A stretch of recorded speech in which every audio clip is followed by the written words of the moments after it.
today's adventure starts at the frog pond. Tadpoles. For today's nature class, we shall be studying the pond. Ooh. Some creatures live on land, like elves. Oh. Some creatures live in water, like fish. Ah. Others live in water and on land, like... Frogs. Good, Ben. Who can tell me what frogs like to eat? Ice cream. Ho, no, Princess Holly. Does anyone else know? Is it flies? Correct, Barnaby. Frogs eat flies. Would you like to see where frogs come from? Yes, yes. Very well. Here we are. Ooh. Frogs lay eggs called frog spawn. They don't look like frogs. We'll have to wait a few days to see. Now, who's going to look after our frog spawn? I will. Really, Princess Holly? Yes, please. Very well. I'll help you take them home to the little castle. Hooray!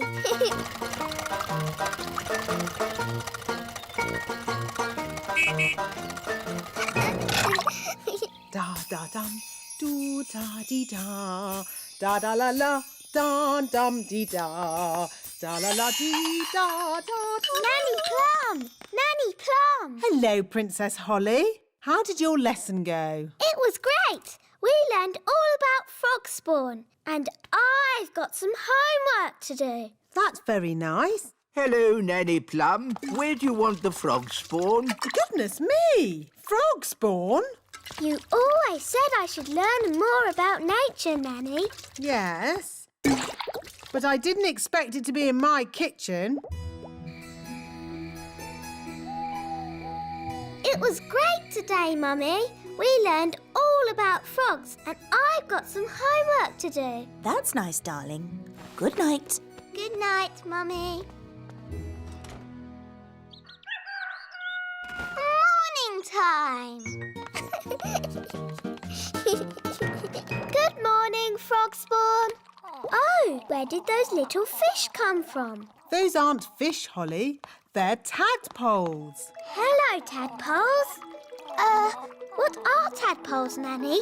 They're baby frogs. They hatched from the frog spawn. Wow. I'm a bit of an expert on frogs. By tomorrow, they'll have changed again. Ooh. They start off as frog spawn and then they get little fishy tails and they're called tadpoles. Oh, you seem to know an awful lot about frogs. Nanny's teaching me all about them. Do you like frogs, Daddy? Of course, as long as they keep to their pond and don't bother anyone. They can be a bit slimy and disgusting. Daddy. Good night, Holly. Morning time. Good morning, tadpoles. The tadpoles have got legs. Wow, that's amazing. Yes, Holly, but it'll be even more amazing later. Ooh. Mummy, I want to show you something. What is it, Holly? Come and see. I can't see my tadpoles anymore. Tadpoles? They must be invisible. Nanny, did you do a spell on them? No, Holly. So where are they? Oh, dear. I think the king has found them. Oh, where did this come from? Ugh. Really? What a fuss over such a little creature. My tadpoles! Your tadpoles have turned into frogs, Princess Holly. Tadpoles? Frogs? What on earth is going on? Daddy, I did tell you I had some homework. Here, froggies. This way.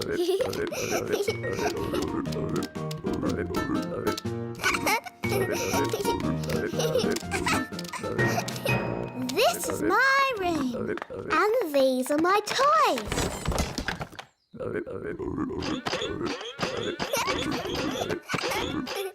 Crank, crank, crank, crank, crank. Let's play hide and seek. 1, 2, 3, 4, 5, 6, 7, 8, 9, 10. Coming, ready or not?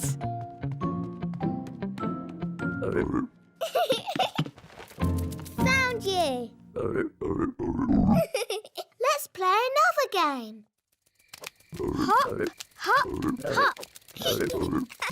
Bedtime, Princess Holly. Nanny, say hello to my friends. Fluffy, Tiddles, Mopsy and Ben. Hello? Good night, froggies.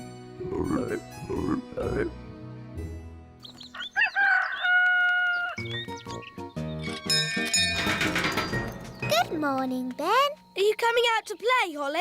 I'm a bit busy, Ben. I'm playing with my frogs. Frogs? This one's very good at running and jumping. I've called him Ben. Oh, See you later. okay. Bye. Oh. Do something about these frogs. Please, Nanny Plum. They do seem to be getting bigger. And noisier. If they're smaller, perhaps they'll be quieter. Slimy eaters of flies, shrink to half your size. Oh, they're smaller. Somehow I seem to have made more of them. Shall I try the spell again? Maybe not. Froggy, froggy. Frogs belong in water. Yes, Daddy. Daddy says frogs belong in water. So, let's magic the courtyard into a paddling pool. We won't be needing that door. Bye-bye, door. Good. Now we can fill the courtyard with water. Water, water, splish, splash, splosh. There you go, froggies. A paddling pool. Daddy will be pleased.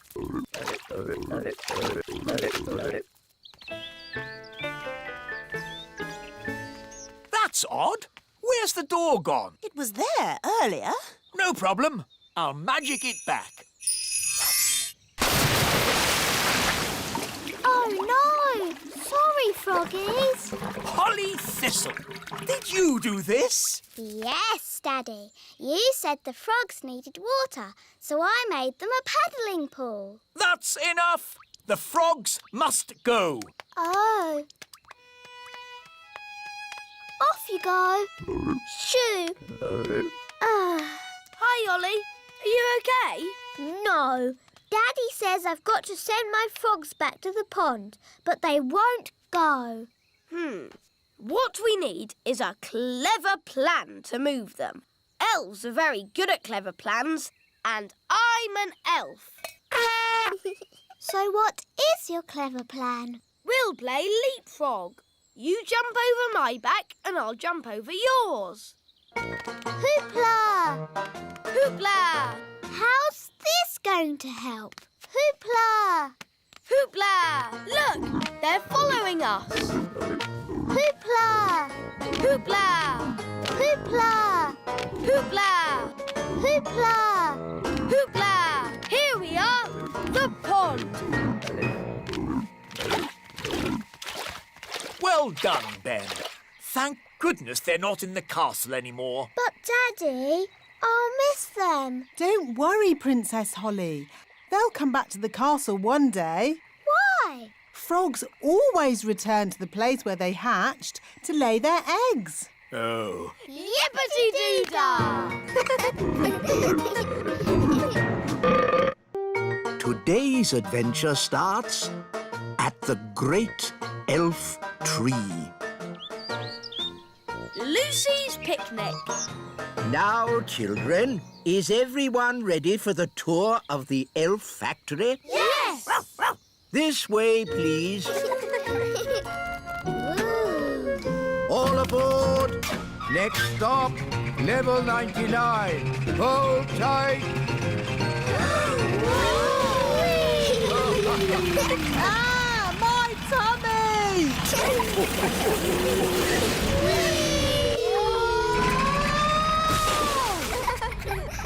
Here we are, the elf factory. Goodness me! Look at all this rubbish. Don't you ever tidy up? This isn't rubbish, Nanny Palum. These are the raw materials we use to make toys. The plastic bottles are made into gloop.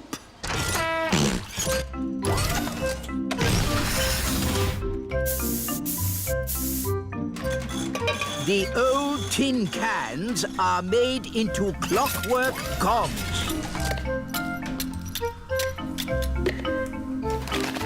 And the old paper and card goes into the pulping machine and gets squished into flat sheets, which are folded into new boxes for our toys. Wow! That's very clever. Elves are very clever. And we're elves! This way. Whee! The elf factory produces one new toy every second. What happens when you go to bed? Does the elf factory stop? Certainly not. We work day and night to make sure the children of the world get their toys. The elf factory never stops. Oh, the elf factory stopped. What? Slight problem, I'm afraid, wise old elf. We've run out of plastic, metal, and old paper. Let's just magic up some more. No, not magic. We're elves and we... Don't do magic. So what are you going to do? We'll simply go to the Great Elf Tower. Ooh.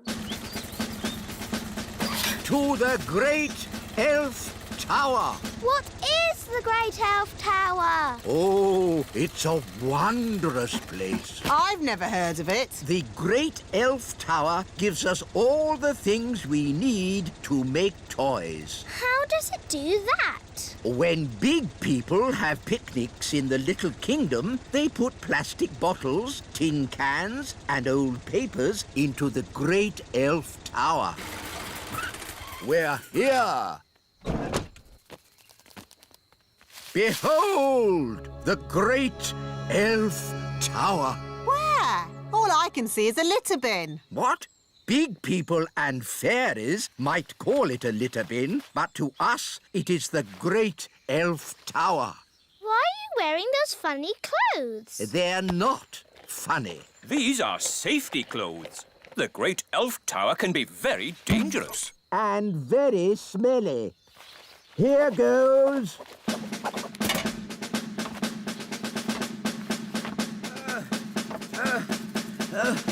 Keep going. You're almost there. Have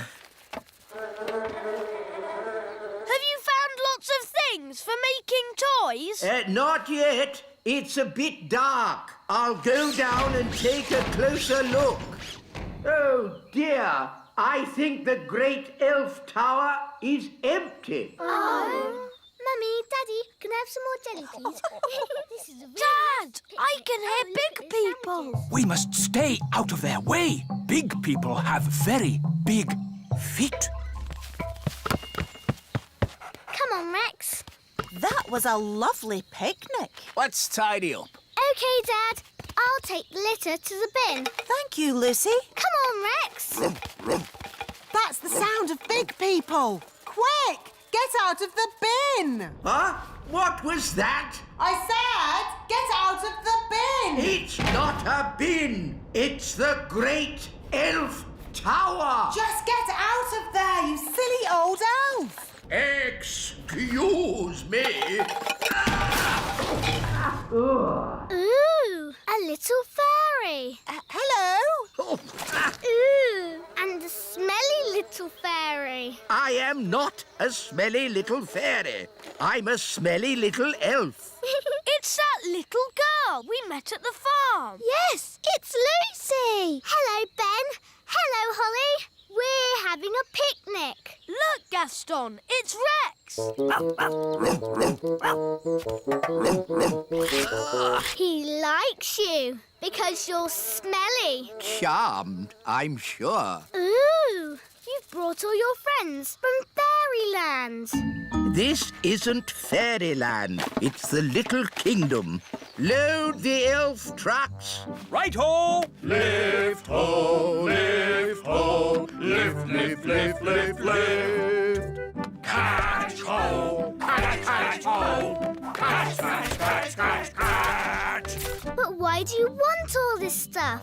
We use it to make toys. Wow, I love toys. But what do you do with all the smelly stuff?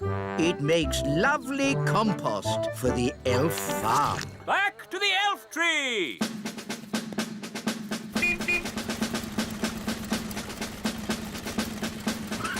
Let's get these down to the elf factory without delay.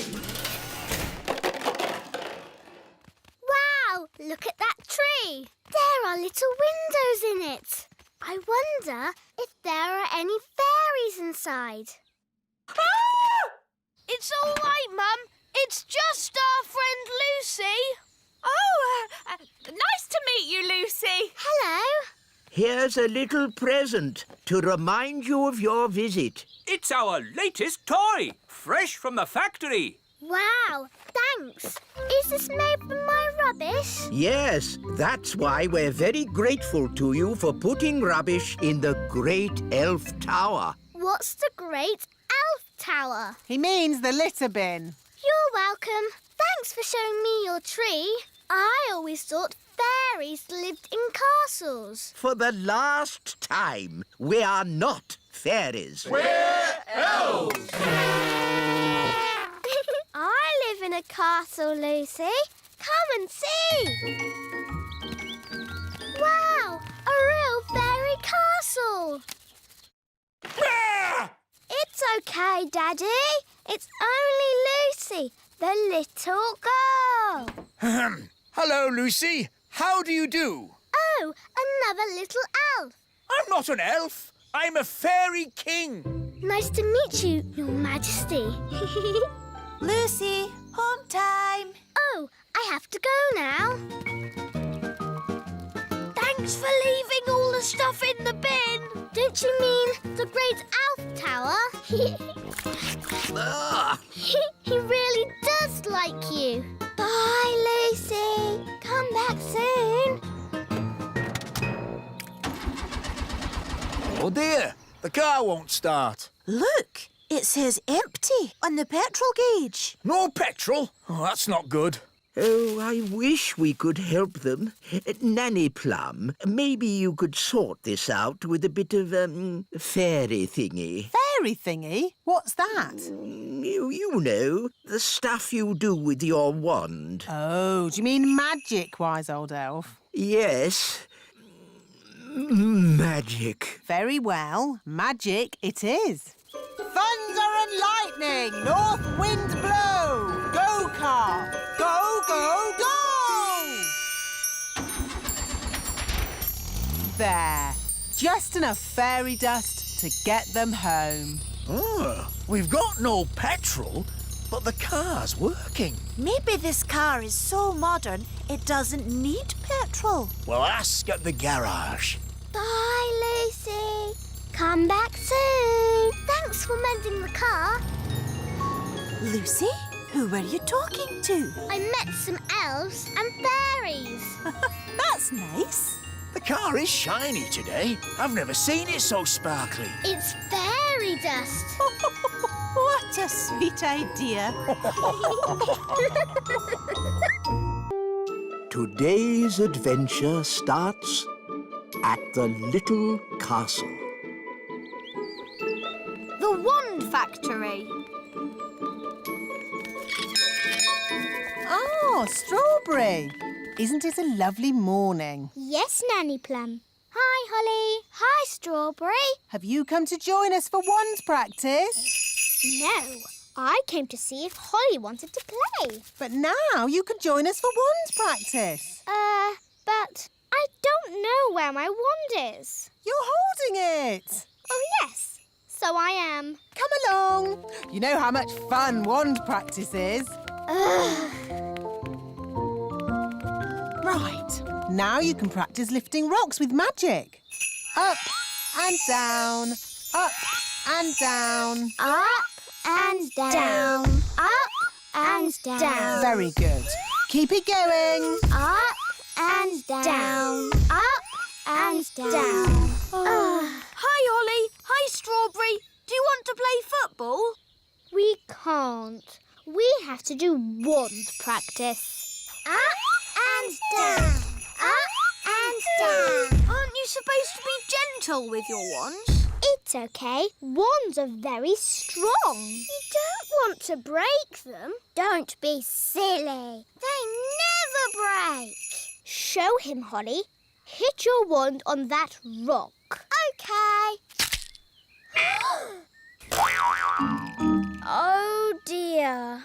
Holly, Strawberry, how's wand practice going? Not very well. Holly's broken her wand. How did that happen? I was waving it very gently and she bashed it on a rock. That wasn't very clever. Sorry, Nanny. Not to worry. We'll just get it mended. Hooray! Are you going to mend it with magic, Nanny? Oh, no. I can't mend it. Why not? Wands make magic, but magic can't make wands. It's like chickens and eggs. Chickens make eggs, but eggs don't make chickens. But eggs do make chickens.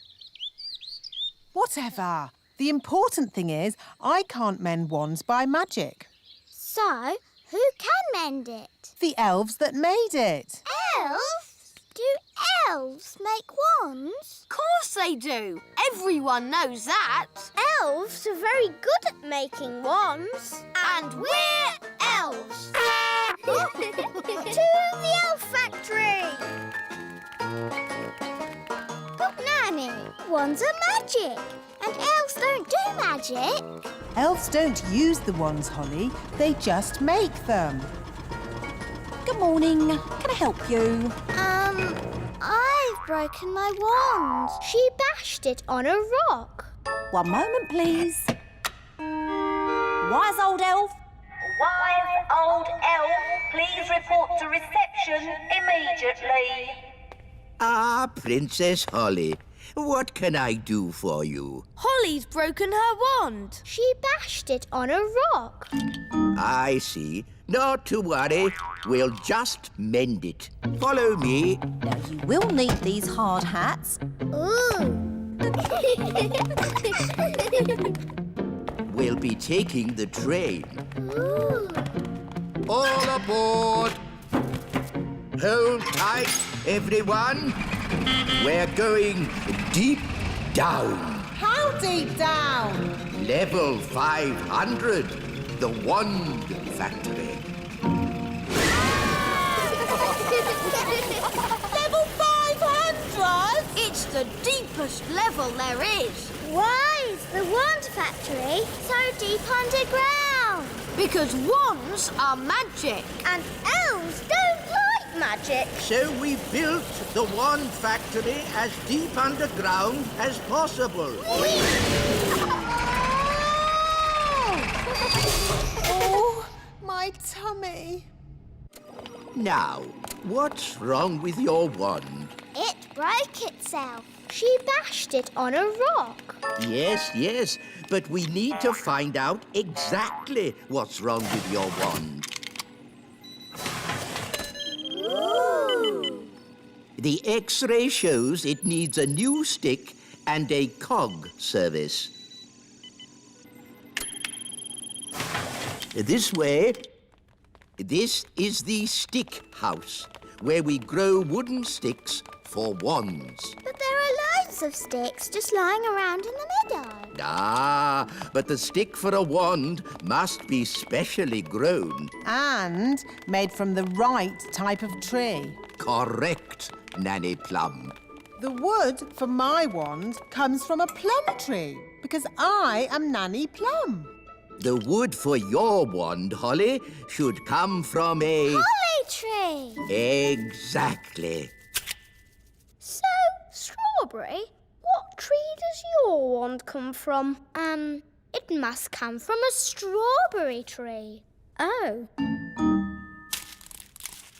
Let's see how that feels. It's a bit big. It just needs a little trim.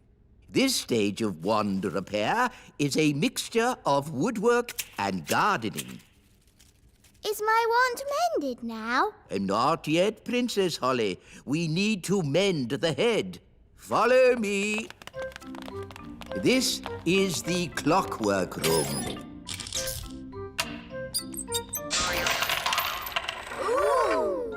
Spinny Ickle-Poo clam, please. Spinny Ickle-Poo clam. Wooble cone. Wooble cone. It all looks very complicated. Mending a wand head is a mixture of surgery and watchmaking. Ah! The Fidge Fudge Rotter Whistle Stick. Whistle stick.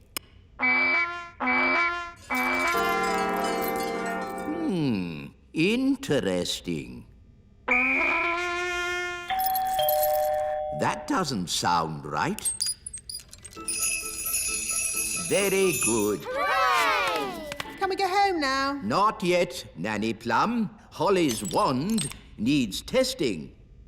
To the testing room.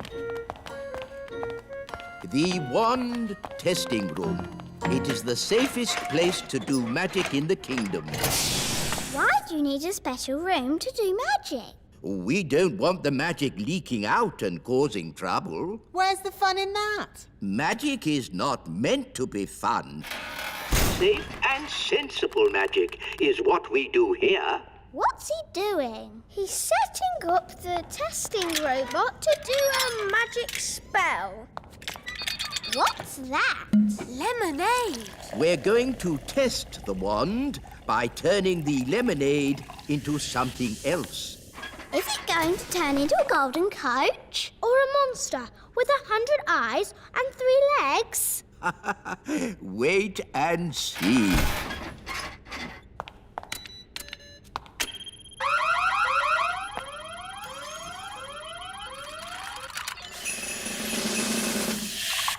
The lemonade has turned into water.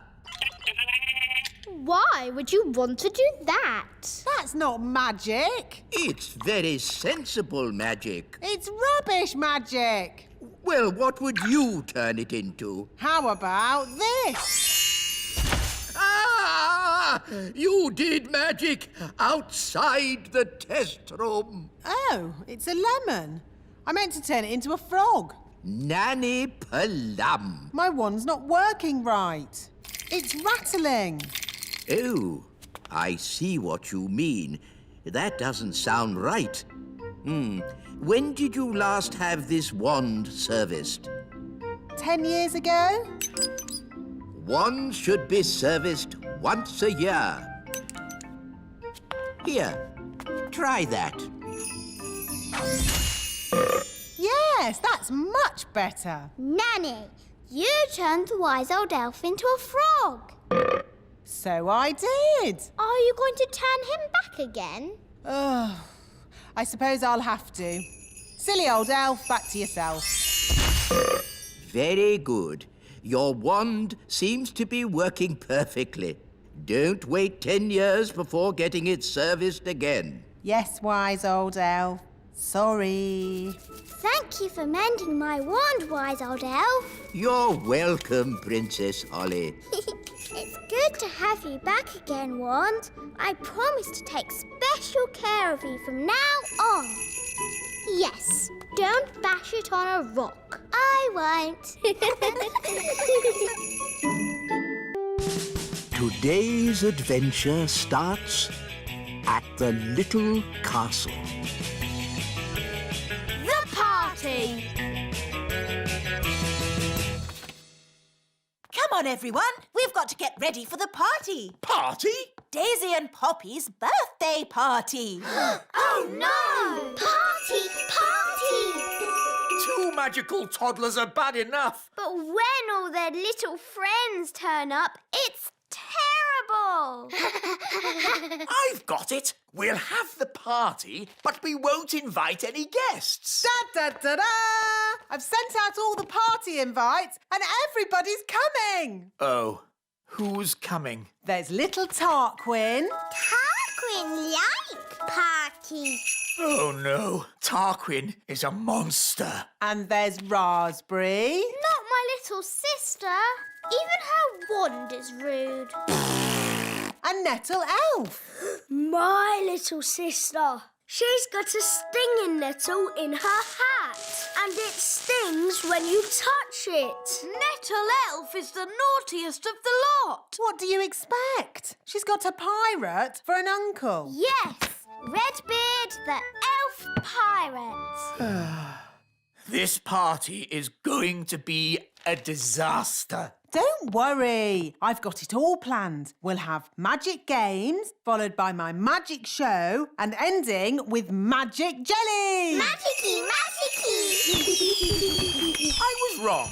The party's not going to be a disaster. It's going to be a catastrophe. Thank you, Your Majesty. I know, King Thistle. You could have an elf party. A what? An elf party has no magic at all. But what about my magic show? The toddlers love a magic show. We have the Great Wizardo, an elf conjurer. He doesn't do real magic. It's just tricks. I like it, Ben. It sounds very safe. Yeah, and boring. Exactly. Nanny Plum, call this Great Wizardo and tell him we've got children we want to bore. I mean, entertain. Ugh, very well, Your Majesty. Welcome to the party. Tarquin like party. Bye-bye, Tarquin. Be good. Yes, Mama. Oh. Hello, Nettle. Ow! That stings. Nanny Plum, me fruity pancake. Ugh. Enjoy the party, Nettle. I'll be back to pick you up later. Oh, settle down, children, please. The Great Wizardo! That's just the wise old elf. I'm not just the wise old elf. I'm also a children's entertainer. Oh, carry on then.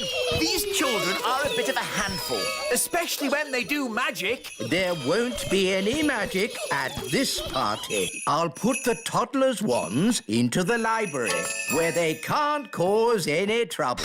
Very clever. Let's get this party started.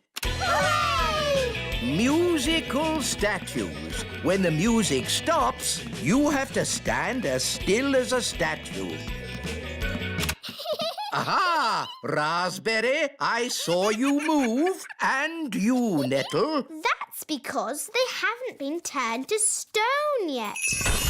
Ah! Strawberry! You've magicked them into real statues. Of course. That's how we fairies play musical statues. This is not a fairy party. Turn them back to normal. OK. The big children's wands are going into the library with the others. Now it's time to play Stick the Tail on the Donkey. Here's the donkey. Looks like a cabbage. Or a duck. It's a donkey. Now, I will blindfold Nettle Elf and she'll try to stick this tail on the donkey. Ow! She stung me again. It's a stupid game anyway. You need a big dragon to stick the tail on. Ah!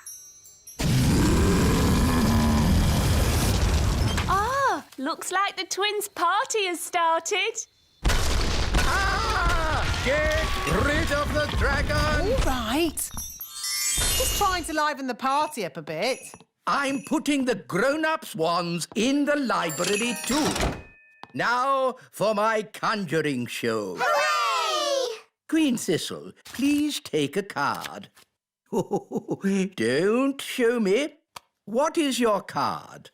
The Two of Hearts. Your card is the Two of Hearts. That's the worst trick I've ever seen. I thought it was rather good. How's it done? For my next trick, I will turn myself into a mouse. Ooh. You little ones need to wait behind this door for a moment. How do you change yourself into a mouse? I put these ears on and this nose, then I... Was it a good idea putting the toddlers in the library? What? It's the same room. You put all the wands in. Ah.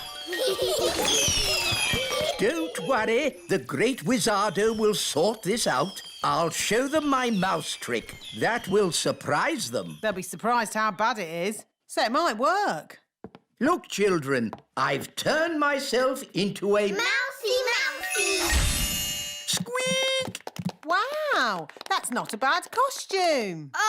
The toddlers have magicked the wise old elf into a real mouse. Squeak! Can someone please magic me back into an elf? No, we can't do any magic because somebody put all the wands in the library. Ah, yes. Squeak! Ahoy, me hearties! I'm here to pick up me niece, Nettle. Oh, actually, the party's not quite over yet. No? The toddlers are in the library with the dangerous spell books. They've got all the magic wands. And they've magicked the wise old elf into a mouse. Squeak! Sounds like a fun party. Oh, no, it's gone quiet. They're up to something. Let's take a look. Hello? Hello? There's no one here. Just our wands. Oh, it's good to have you back again. Nanny, now you have your wand again, would you mind, Of course, oh great Wizardo. Silly old elf, back to yourself. Oh, so where be the poor little toddlers? I was afraid of this. Daisy and Poppy have found the secret passageway. Where does the secret passageway go? To the secret room. I never knew we had a secret room. That's because it's secret. The room contains a magical force that must never be let out. So, not a good room for toddlers to be in, then. I hear the sound of excited little ones. And something else. We must not enter. Honestly, what a lot of fuss about a terrible magical force of unimaginable power. I'll handle this. Good luck, me brave little pumpkin. Go! What can you see? Terrible things. Redbeards to the rescue! Here be the toddlers. Hang on, Nanny Plum! Here she be! You're safe now, my plum pudding. I've seen many a terrible thing at sea, but nothing as bad as what I saw in that room. That's why we tend to keep the door locked. Good. The party's over. It all went rather well, I thought. But what about the jelly? We haven't had magic jelly yet. Magic jelly! Magic jelly! All right, Nanny, but please don't make too much this time. Look, magic jelly. That's good. The party must be almost over. Ah, Raspberry. Have you had a nice time? Yes, Mummy. Tarquin, say thank you for having me. Thank you for having me. It was a pleasure. Goodbye, Nettle. Ow! She stung me again. It's Raspberry's birthday next. We hear you've got a children's entertainer who's good with toddlers. Yes, here he is, the great Wizardo. Wonderful. See you all at Raspberry's party then. Party, party! Today's adventure starts at the little castle. Camping out. Hi, Ben. Hi, Holly. Are you ready to come camping? Yes, please. Why have you brought an orange? It's to scare off gnomes. You know what they say? To scare off a gnome, bring an orange from home. What's wrong with gnomes? Oh, you don't want to bring a gnome on a camping trip. They talk and talk and talk and talk. Yes, gnomes are just like elves. Absolutely not. Gnomes are greedy, boring creatures who talk and talk and talk and Goodness, talk and... look at the time. We really should be going. Bye, Mummy and Daddy. Bye, Nanny. Goodbye. Have fun. Watch out for those gnomes. Don't worry, we've got our orange. Here's the timetable. 1, set up camp. 2, hang up washing. 3, make a campfire. 4... Dad, we're on holiday. Try to relax, Mr. Elf. I'll do my best, Mrs. Elf. Here we are. Yippity-doo-dah. Will there be any dancing? Can we sing songs? There will be no dancing or singing, just camping. Here's the tent. Shall I magic the tent up for us, Mr. Elf? Holly, I'd rather you didn't do any magicking. Remember, this is an elf camp. Elves have been camping for hundreds of years. We can put tents up with our eyes closed. Wow! 1 elf tent.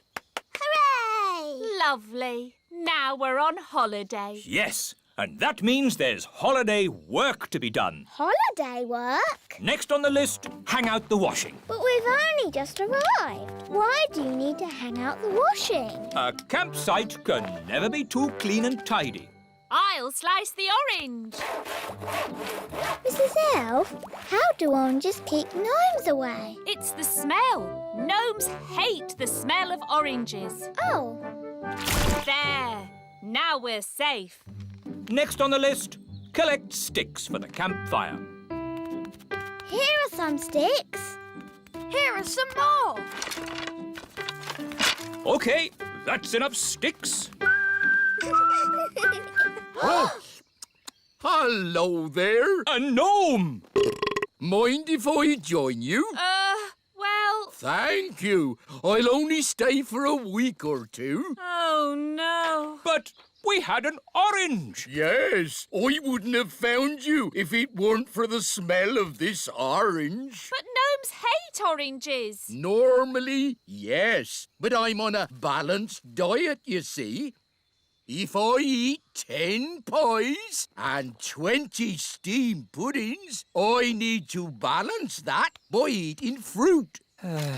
Let's make a fire. How do you make a fire, Mr. Elf? Rub 2 sticks together really fast, like this. You have to rub the sticks a little bit faster. Would you like to hear the interesting thing I know about sticks? Sticks grow on trees. Amazing, isn't it? Ooh. I'm nice and warm now. That's because fire is hot. I'm hungry. Me too. What a surprise. I've hardly eaten anything today. I've only had 10 pies, a skipful of chips, 30 apple tarts. Wow, that's a lot. A sponge cake, 100 sausages, and that orange. I thought you said you were on a diet. Oh, I am. There are some things I don't eat, like stones, wood, and television sets. But nobody eats those things. What? You're on this diet too? I never knew it was so popular. What's for dinner, Mrs. Elf? cheese and onion pie. Oh, thank you very much, That's tasty. Yes, it's scrummy. Oh, very good. What's that? It's an owl. It's got very big eyes. Would you like me to tell you an amazing fact about owls? I'll take that as a yes. The owl is in fact a bird. It has big eyes for seeing things. 6 o'clock. Time for bed. Oh, I'll put the fire out. can't you leave it to keep the owl warm? It's dangerous to leave a fire going, Princess Holly. That's right. Don't go to bed till the fire is out. And don't go to bed with a carrot on your head. That's silly. Ben, Holly, you get in the tent and go to sleep. Mr. Gnome, you have to go home. But we're having fun. Elf camping is not meant to be fun. Bedtime is at 6 o'clock, not the middle of the night. Oh, I know a song about the middle of the night. Would you like to hear it? No! I'll take that as a yes. In the middle of the night, the stars twinkle bright. Rinky-dinky-doo, rinky-diddly-dee. Dooby-dooby-doo, dibbly-dibbly-dee. All together now. Rinky-dinky-doo, rinky-diddly-dee. Dooby-dooby-doo, dibbly-dibbly-dee. Time for bed. It was lovely meeting you, Mr. Gnome, but now we need to get some sleep. Oh, yes. A good night's sleep is very important. Rinky-dinky-doo, rinky-diddly-dee. Dooby-dooby-doo, dibbly-dibbly-dee. Rinky-dinky-doo. Stop! Would you like me to stop? Yes! And please go! Would you like me to go? Yes! Goodbye! Oh, sleep well. See you in the morning. Mr. Gnome is funny. He is silly. Yes, really silly. Good night, everyone. Good night.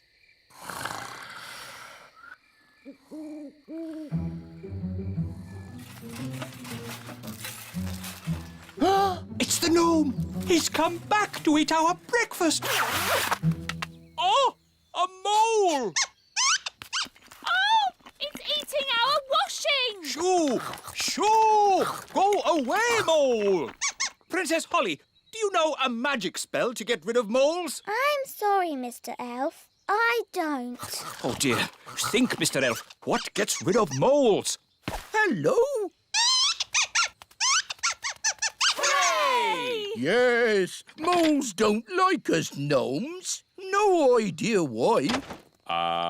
Thank you, Mr. Gnome, for saving our campsite from the mole. That's all right. What's for breakfast? The mole ate all the food. Oh, dear. Good morning. Nanny Plum! How was your night? It was very strange. Mr. Gnome turned up, and he loves oranges. And Mr. Gnome sang a funny song called Rinky Dinky Doo. Then a mole came along and ate our washing line and all our food. And now we haven't any breakfast. Yes, I thought that might happen. That's why I've brought the magic picnic basket. Breakfast for everyone! Hooray! Oh, I'm actually very hungry. Oh, have you not eaten either? Not today. Oh, dear, it's empty. It isn't empty. It's a magic picnic basket. Magic basket, please. Breakfast for everyone! Hooray! I get the idea. Magic basket, please. 20 poached eggs, lots of toast, 9 jars of jam, 40 sausages and 90 pancakes. Yippee! What a splendid you, Mr. Gnome? Breakfast is one of the things gnomes know a lot about. Yummy, yummy. Oh, I almost forgot my balanced diet. I shouldn't be eating all this without also eating an orange.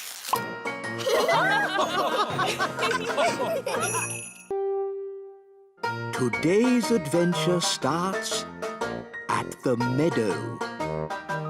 Betty Caterpillar.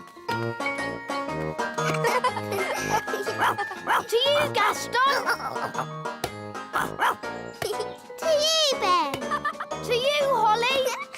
To you, Bobby Bee.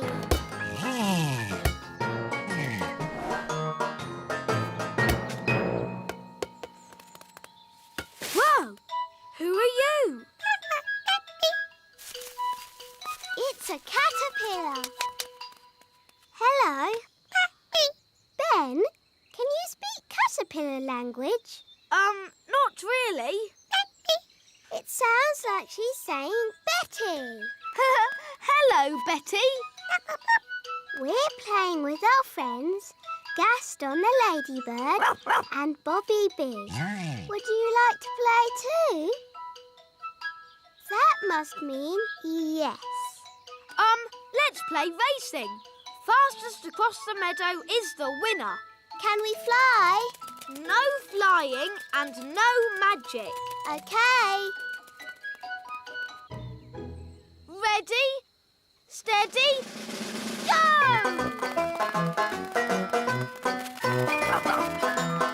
Wow! Look at Betty go!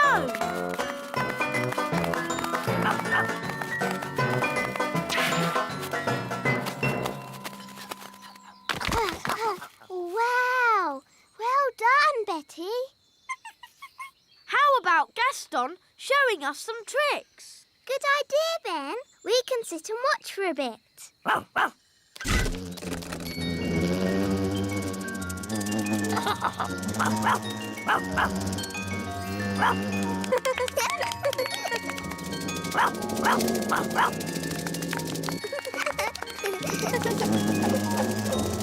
Look, Betty Caterpillar is sad. I think she feels a bit left out.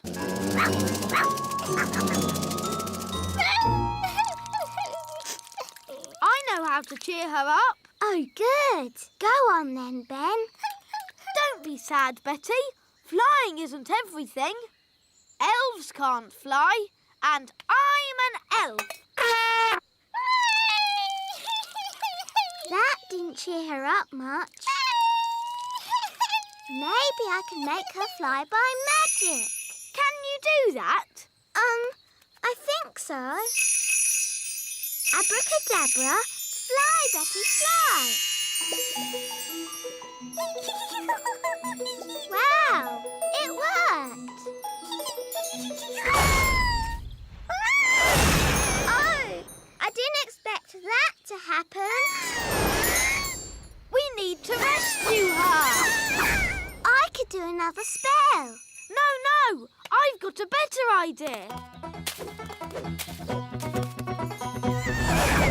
Yahoo! Whoa, steady, Betty. Whoa. That's better. Brilliant.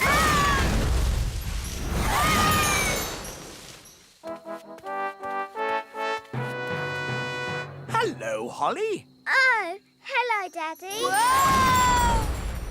What on earth is going on? Ben's in a spot of bother. Whoa! Ah, I see. Help! Flippity-flop! Stop! What were you doing to that poor creature? We were just trying to help her. Betty's sad that she can't fly. I see. Well, you needn't worry. She'll be flying soon enough on her own. How? Well, because she's one of those, insect things. A caterpillar? Thank you, Ben. Yes, a caterpillar. And they change, don't they? Do they? Of course they do. So you've nothing to worry about. Right. If you want to help, you can find her some leaves to eat. So if we want to help her fly, we have to find more leaves? Exactly. She needs to eat lots and lots of leaves. Why? You'll see. First, gather up the leaves. OK, let's see who can get the most leaves. OK, you're on.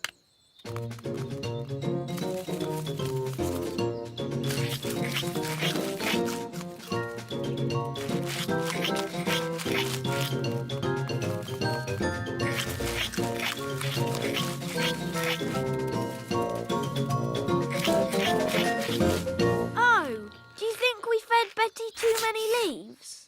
Yes, she is a tiny bit fat.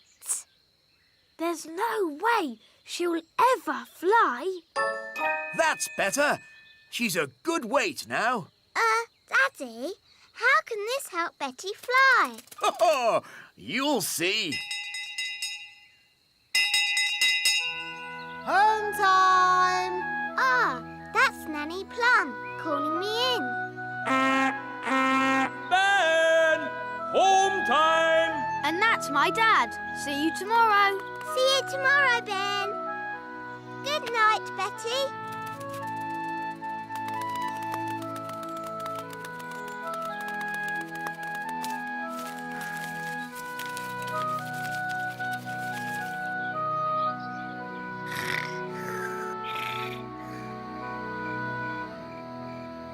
Daddy told us to feed Betty, but now she's so big she'll never fly. Daddy must be wrong. Holly, Daddy's never wrong. He's a king and he's very, wise. But how will Betty fly? Wait and see. Good night, Holly. Good night, Mummy.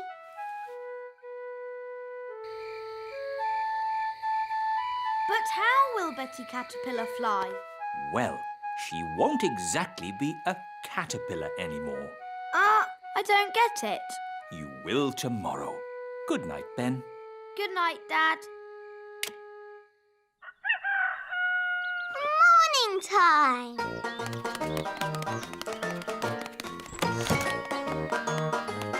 Ben! Holly!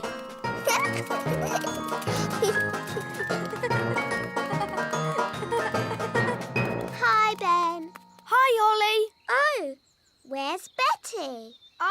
I don't know. But look at that. Ugh. What is it? Don't know, but it wasn't here yesterday. Hiya. Hi, Violet. Hi, Strawberry. Ugh. What's that? We don't know. It's a cocoon.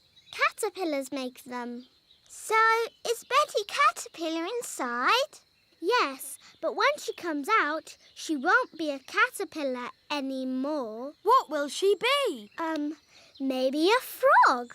A frog? Or maybe a bird. I see. Betty Caterpillar's going to turn into a bird. Then she'll fly.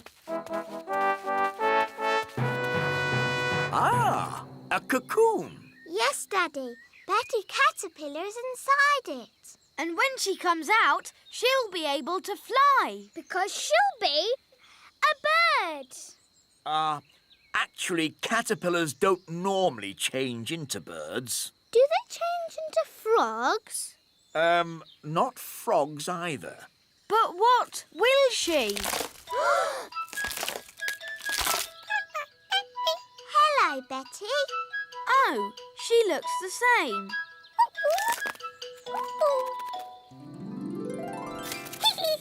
She's got wings. Wow, she's a butterfly. Betty Butterfly.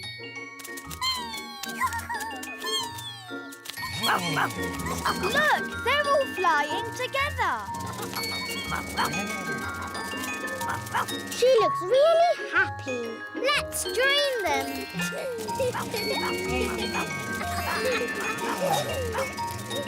Now everyone can fly. I can't fly. Ben, I thought elves were rather good at using ladybirds to fly. That's right. Elves can fly on ladybirds. And I'm an elf. Gaston! Thanks, Gaston. Giddy up, giddy up. Yee-haw!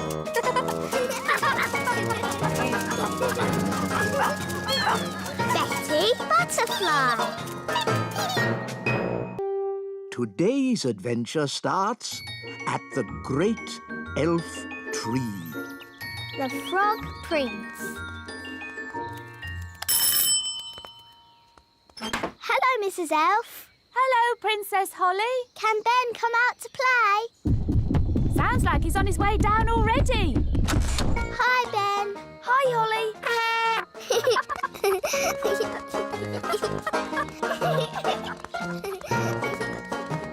Let's play Princes and Princesses. OK.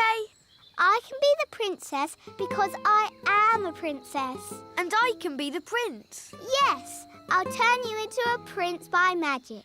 Can't we just pretend I'm a prince? No, magic is much better. Abracazobadoo. Oh, I seem to have turned Ben into a frog. Ha! I always get frogs and princes mixed up. Ben, if you can hear me, croak. Good. I'm going to get help. Wait here.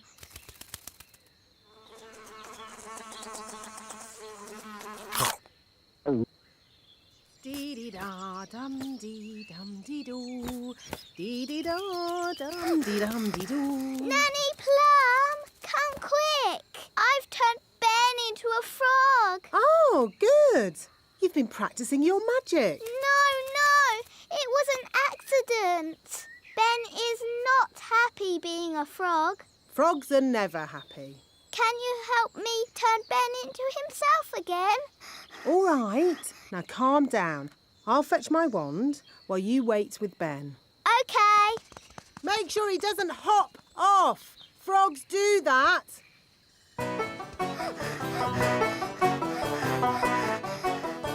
Oh no, Ben's gone. Now I'll never find Ben and he'll be a frog forever. Hi, Holly. Hello, Violet. What's wrong?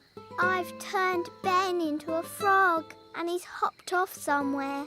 He'll be at the pond. That's where frogs live. Of course. Come on, let's go and find him. Holly, look. Yes, that must be Ben. Hello, Ben. I hear you've been naughty and got yourself turned into a frog. You really should have waited like I told you. Yes, poor Holly was really worried. Oh, maybe this frog isn't Ben. Maybe that one looks a bit like Ben. But so does that one. They all look the same. We'll never find Ben. Look! One of them is wearing a hat. Does Ben wear a hat? I think so. Holly! Don't you know? He's your best friend. Yes, Ben wears a hat. Hi, Ben. If it's really you, do a croak. At last. You've no idea what a time we've had trying to find you. Now, Ben, don't worry. Nanny Plum will be here soon, and she knows the spell to turn you back again. We don't need Nanny Plum. I know lots of spells. Violet, I think we should just wait for Nanny. No. Turning frogs back into elves is easy peasy. Watch this. Zappity-zee, turn yourself into whatever you be. You see, I told you I could do it. Well done, Violet. Ah, that was horrible. I was a frog and I was eating flies. Oh, I don't think my spell is quite finished. Oh, Ben's turned into a bird. That wasn't meant to happen. Now we will never, ever find him. Oh. Hi, Holly and Violet. Hello, Barnaby. Have you seen Ben? I want to play football with him. I don't think you can play football with a bird. Bird? Yes, Violet turned Ben into a bird. You changed him into a frog first. Well, anyway, now he's flown away and we will never find him. It's very annoying. Birds live in trees, so we need to look up in the trees. Strange. One of those birds is wearing a hat. That's Ben. But that nest is very high. And we're not allowed to fly high. Then it's a lucky thing I'm around. Elves are very good at climbing, and I'm an elf.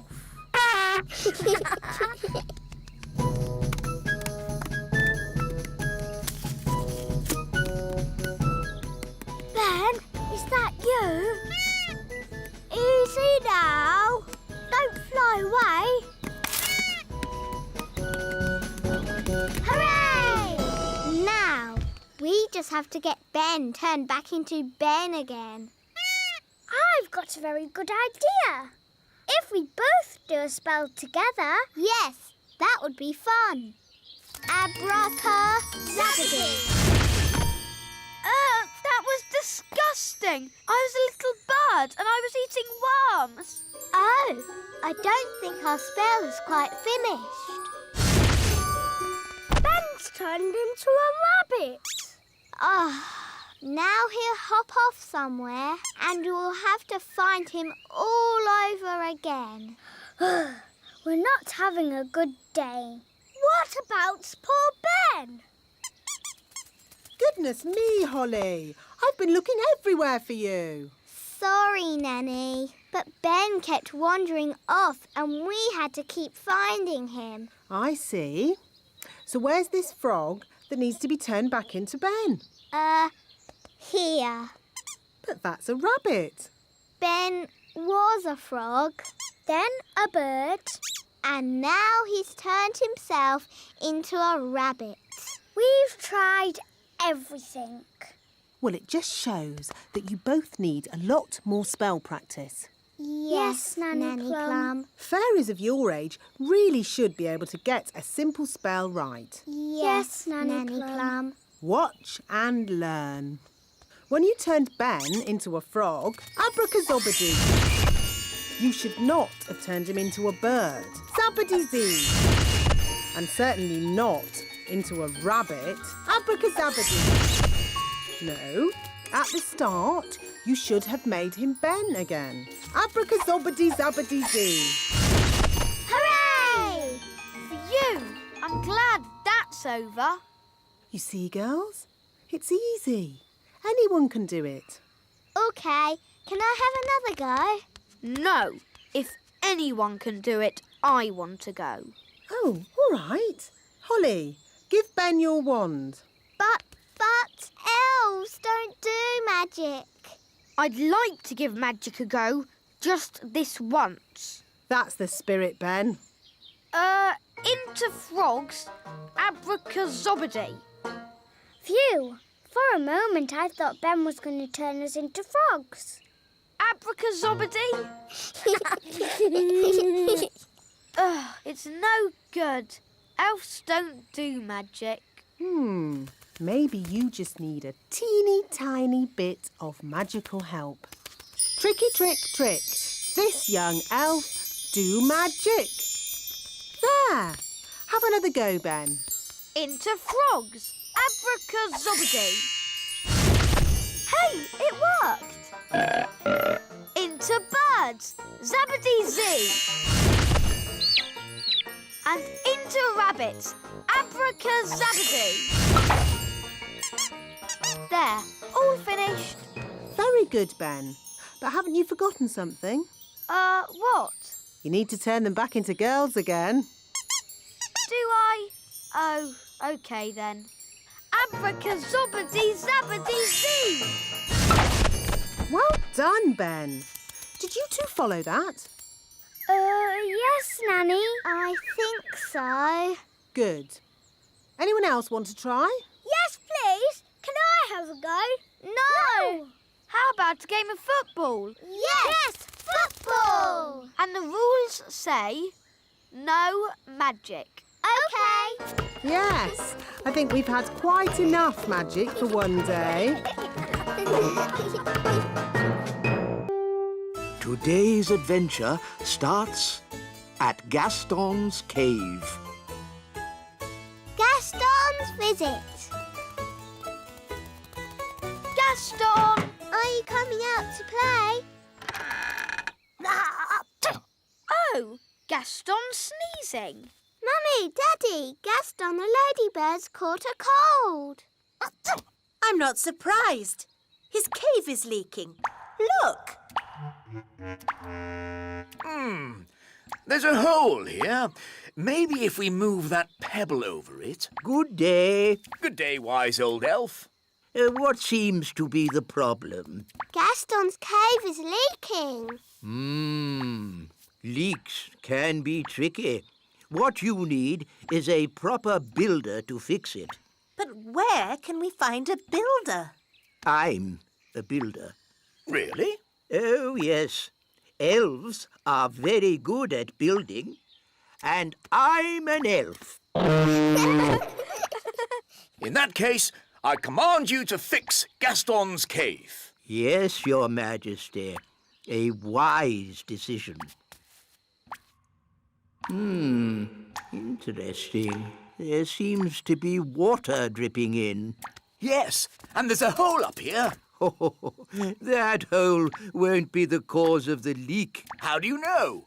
With respect, some things are best left to proper builders. So how long will it take to fix the leak? Oh, it will take a very, very long time. And while the building work is going on, the ladybird won't be able to live here. But Gaston's got a cold. Where can he stay? Well, perhaps Gaston could stay with us. Yippee! Are you sure you know what you're doing, darling? Oh, of course I know what I'm doing. I'm king.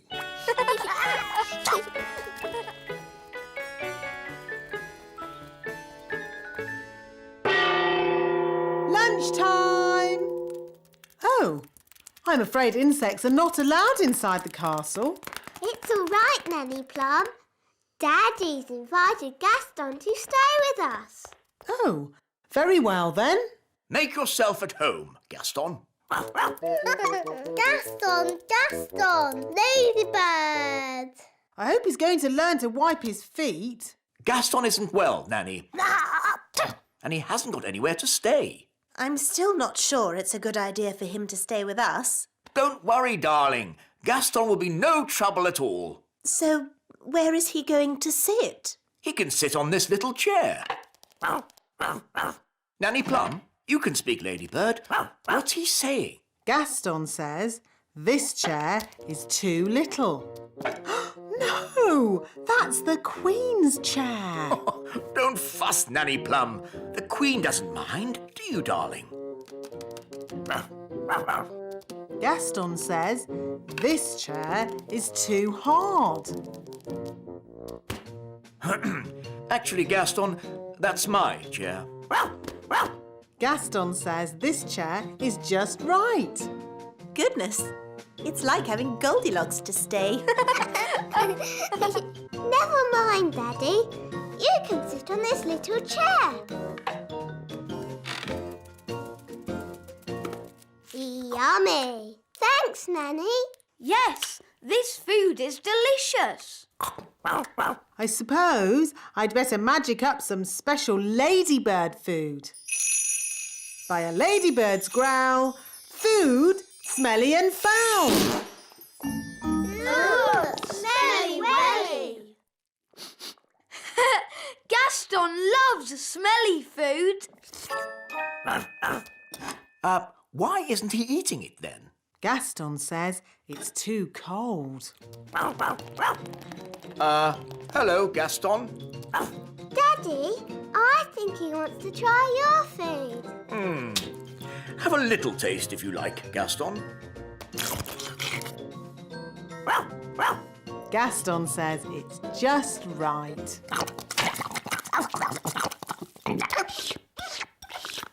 It's such fun having Gaston visit us. Can he stay with us forever and ever, Daddy?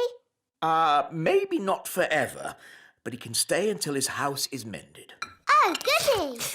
Whoa! And the weather in the Little Kingdom today will be bright and sunny everywhere. Look, King Thistle! Gaston's getting better! Splendid! And the Pixie Pound has seen a drop to the $1. Gaston says that this TV programme is a bit boring. How about this one? And this programme's too noisy. Aw, this programme is just right. Look, Daddy! Gaston's not sneezing anymore. So, now Gaston's better, maybe he can go home. But, Daddy, Gaston can't go home until his home is mended. He might catch another cold, and then he'll be sad. Yes, we wouldn't want Gaston to be sad. Gaston says you are the nicest king in the whole world. Thank you, Gaston.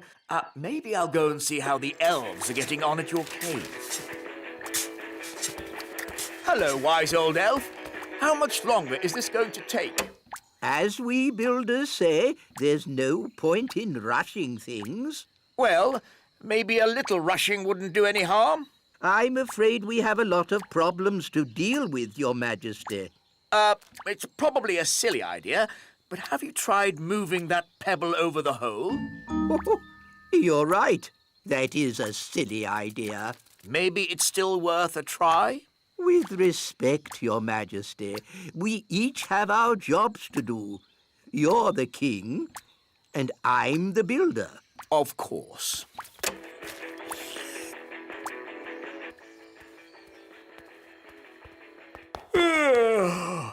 It's been a long day. I think I'll go to bed early. Your Majesty, that might be a problem. What do you mean? Well, it's to do with Gaston. Yes? Nanny magicked this basket for Gaston to sleep in. Well done, Nanny. But the basket was too drafty. Then he tried my bed, but that was too soft. Oh, dear. I don't like the sound of this. Don't worry, Daddy. Gaston's found a bed that he says is just right. Oh, but that's my bed. What's he saying now? Gaston says he is very tired and would like to go to sleep now.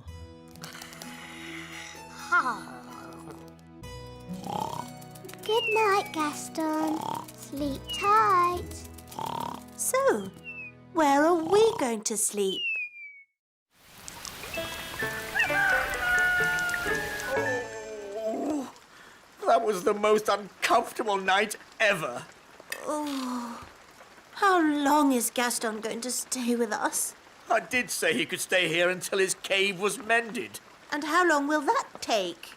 I don't know. Let's go and see how those elves are getting on. Hello. Have you fixed Gaston's cave yet? Gaston really misses his home, wise old elf. Good news. We've replaced the rotting wood, plastered the ceiling. And fixed the leak? No, not yet. But I'm sure in time we'll sort it out. Have you just tried moving this pebble? Hooray! King Thistle's mended Gaston's cave. Well done, Daddy. Amazing work, Your Majesty. Have you ever thought of becoming a builder yourself? Actually, no. I think I'll just stick to being king. Look, Gaston. Your cave's ready. You can go home now. Gaston says thank you and bye-bye. Bye-bye, Gaston. Bye-bye. Bye-bye, Gaston. It was fun having you to stay. We'll be so sad to see you go. Gaston says he doesn't want you to be sad, so he'll come and stay with you for a bit longer. It's okay. I won't be that sad. Gaston insists, Your Majesty. Very well. Lovely. Today's adventure starts at the Royal Golf Course. The Royal Golf Course. It is simple, really. To play golf, you just hit the ball into the hole. There. Is that it? It's a bit boring. It would be more fun if we had little hills to hit the ball up and down. Knocking your ball up hills and around corners is called crazy golf. That sounds great. Please, Daddy, can we play crazy golf? We are playing normal golf. Wow! Where did these hills come from? Daddy must have magicked them. Thanks, Daddy. I didn't magic these hills. Then who did? I don't know, but I'm going to find out. Wise old elf, Good morning, King Thistle. who made these hills on my golf course? A mole, Your Majesty. Well, get rid of it. We've been trying to chase it away all morning, Your Majesty. Don't you know how to get rid of moles, wise old elf? No. Then who does? Nanny Plum. She can talk to it. She speaks all animal languages. Of course. Nanny! Yes, Your Majesty? Ah, Nanny Plum. You talk to animals, don't you? Yes, Your Majesty. Then can you tell this mole to leave my golf course? No, Your Majesty. What? I can't speak mole. It's one of the more difficult animal languages, along with aardvark. But can't you use magic to get rid of the mole? There is one magical method to get rid of moles, but unfortunately, it uses a gnome. What's that? A gnome, Your Majesty, is a sort of elf with a big tummy. What? Gnomes are nothing like elves. They eat too much, talk too much, and never do any work. I don't care what you use, just get rid of that mole. OK, I'll fetch us a gnome. Where am I? Hello, Mr. Gnome. I've called you here to get rid of some moles. It will be my pleasure. I like trees, they're not like peas, custard creams or goo. I'll sing my song and strum along with a fol-de-dol-de-doo. Well, that was easy, wasn't it? Thank you, Gnome. How much do I owe you? Oh, I'm not finished yet, Your Majesty. If I go now, the mole will come back. What? Then you must stay, as long as it takes. Of course. Getting rid of moles uses a lot of energy, and my tummy is very empty. Nanny Plum, get this gnome some food. Very well, Your Majesty. A sack of cheese sandwiches with a bucket of tea. I say, you are hungry. I will also need some workers. Absolutely. Wise old elf, I command you to do whatever the gnome says. As you wish. Thank you, Your Majesty. Not at all. Just let me know when you're finished so I can play my golf. Of course, Your Royalness. I am the wise old elf. I look after this royal golf course, and my knowledge of it is second to none. Can you use a shovel? Yes. Good. The first job is to flatten these hills. My name's Ben. And I'm Princess Holly, but you can call me Holly. That's nice. You can call me Mr. Gnome. I need a deck chair and a fishing rod. Why do you need a fishing rod on a golf course? So I can pretend to fish. Pretend to fish? Moles don't like it when I pretend to fish. Now quick, before the mole comes back. Abracadabra, cheese sandwiches. 1 bucket of tea. Nanny Plum! Nanny Plum! Mr. Gnome needs a deck chair and a fishing rod quickly. So he can pretend to fish. Oh dear, I thought this might happen. We have flattened all the hills, so, goodbye. Thank you, wise old elf. I will also be needing a windmill. What? A working windmill is a very difficult thing to build. Oh, it mustn't actually work. No, just pretend, but with sails that go round. Oh, all right. Sandwiches, tea, deck chair and fishing rod. Most kind.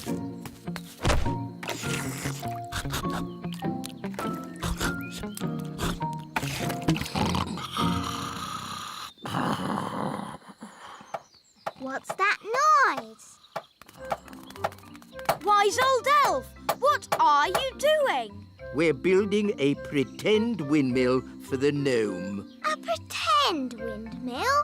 Yes, it mustn't actually work. It's just silly. But it looks fun. Can Holly and I help you? Oh, yes, please. Now we can fix the sails.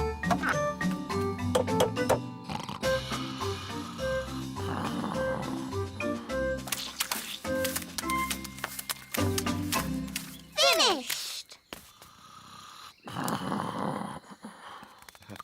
Oh. Is it dinner time already? Not really. Could you get me a bucket of custard and a big jar of pickles, please? Oh, and some plastic flowers. You're going to eat plastic flowers? No, that would be silly. They go with the windmill. Ah, good work, wise old elf. Thank you. Goodbye. Finally, I will need a little bridge, a plastic well, and a little picket fence. So he wants a bucket of custard and a big jar of pickles? Yes. I knew it. I should never have used a gnome. What's wrong with gnomes? Ugh. They make everyone else work while they just eat and sleep. Grumbling again, Nanny. I say, are we going on a picnic? No, Daddy. This is food for Mr. Gnome. What are we going to eat for dinner, Nanny? There's no food left, Your Majesty. The gnome has eaten it all. Nanny, remember that Mr. Gnome needs plastic flowers too. Plastic flowers? They go with the windmill. Windmill? I'd better see what this gnome is up to.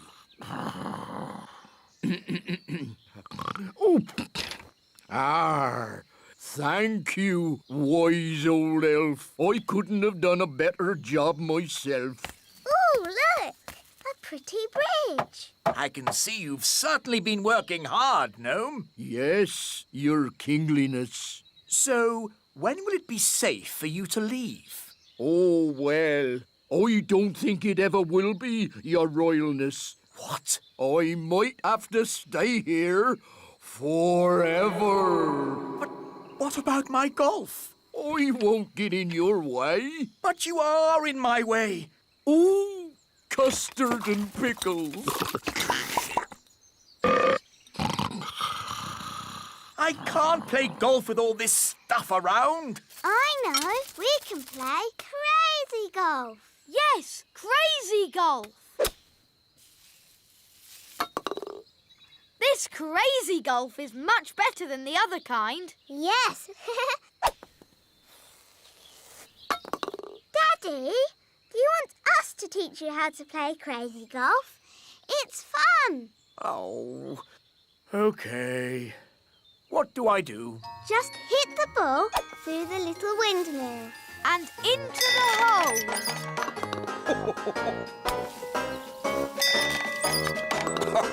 This is fun.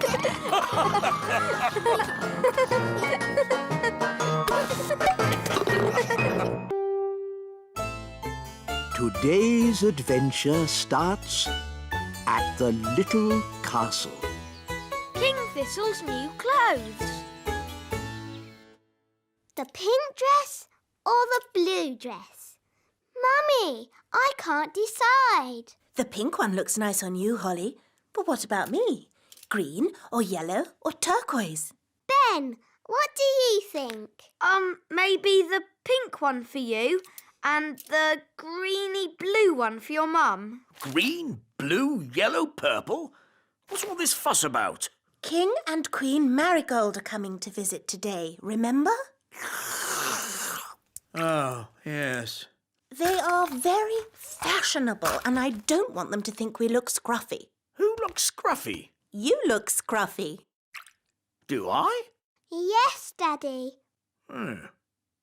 What do you think, Ben? Man to man. Do I look scruffy? Maybe you could be a tiny bit smarter.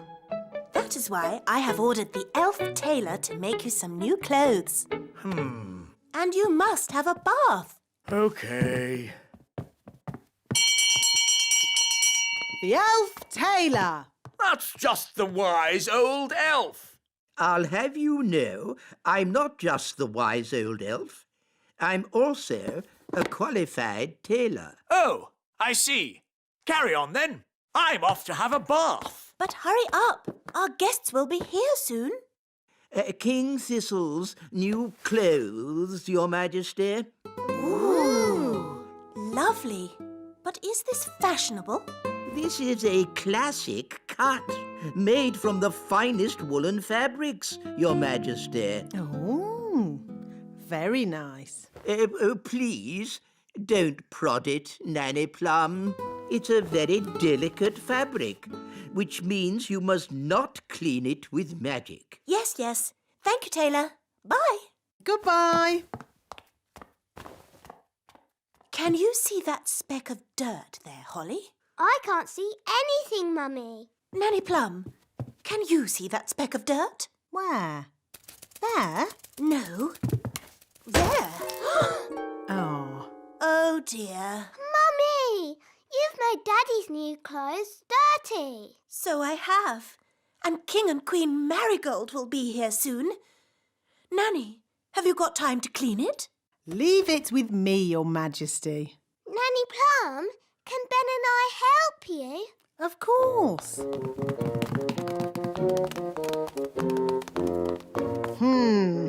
That's a fair old stain. How are we going to clean it?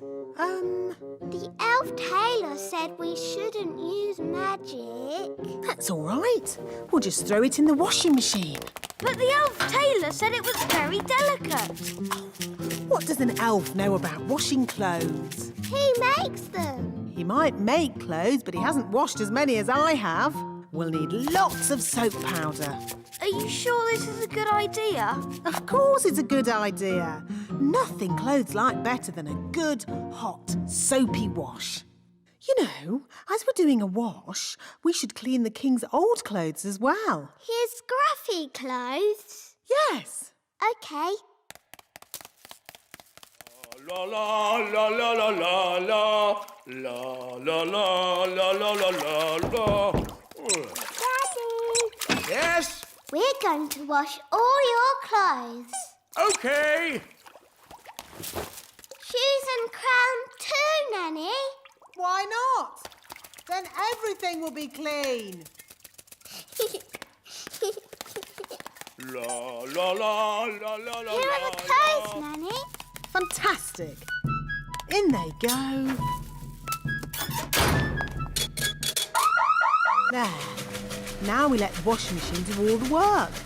It's all very clever and scientific. What's it doing? That's the first wash cycle. Now what's it doing? It's rinsing all the soap out. It's very clever.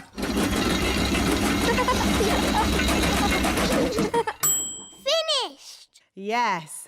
Now let's see if all that soap got that stain out. Oh, Daddy's crown is a bit bent. And his shoes are all soggy. Oh dear. Were the king's clothes always this small? They've shrunk. Nanny Plum, are the king's clothes clean? That's Mummy. Nearly ready, Your Majesty. Nanny, what are we going to do? Maybe when the clothes are dry, they'll go back to their normal size. Yes, Ben. I'll just do a simple spell to dry them. But the tailor said you shouldn't use magic. Oh, I'll only use a teeny tiny gentle little spell. Ahem. Abracadabra, make clothes dry. Thunder and lightning, flame and fire!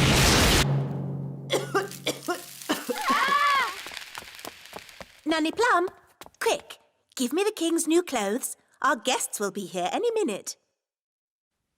Where are the clothes, Nanny Plum? And what's that smell? We washed Daddy's clothes, but they shrunk. And then Nanny burnt them with magic. My goodness. Daddy will have to wear his old clothes then, I suppose. But we cleaned Daddy's old clothes too. What? You mean he has no clothes to wear? Yes. Hello. Where are my clothes? Nearly ready, darling. I'm all clean now. Nanny will bring you your clothes in a moment. And I smell lovely. Nanny, call the elf tailor. Ah, too late. That's King and Queen Marigold. What are we going to do now? We can make magic clothes. Nanny, can you do that? If you insist, Queen Thistle, but magic clothes can be a bit tricky. Hello? Anyone there? They're here. Just make the magic clothes, Nanny. I'll go and see to our guests. As you wish, Your Majesty. First, we need something to turn into shoes. Lemons? No, they need to be shoe-shaped. Ah! Carrots. Now we need something round and juicy for the jacket. A lemon? No, a tomato. What can we use for the crown? Ah, Holly. You remember King and Queen Marigold? Hello, Princess Holly. Hello. And this is my best friend, Ben Elf.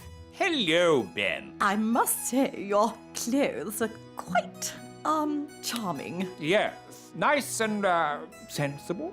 Oh, is it the country look? I think the way one dresses is very important. My husband won't be a moment. He's just changing into his new clothes. New clothes? That sounds interesting. Well, it is an experiment. Sorry to keep you waiting. Oh, that's fantastic. Outstanding. Oh. Really? Well, the jacket feels a bit soggy, actually. It looks wonderful. So fresh and exciting. Oh. We were just saying how important it is to think carefully about what you wear. Oh, I don't think I think at all.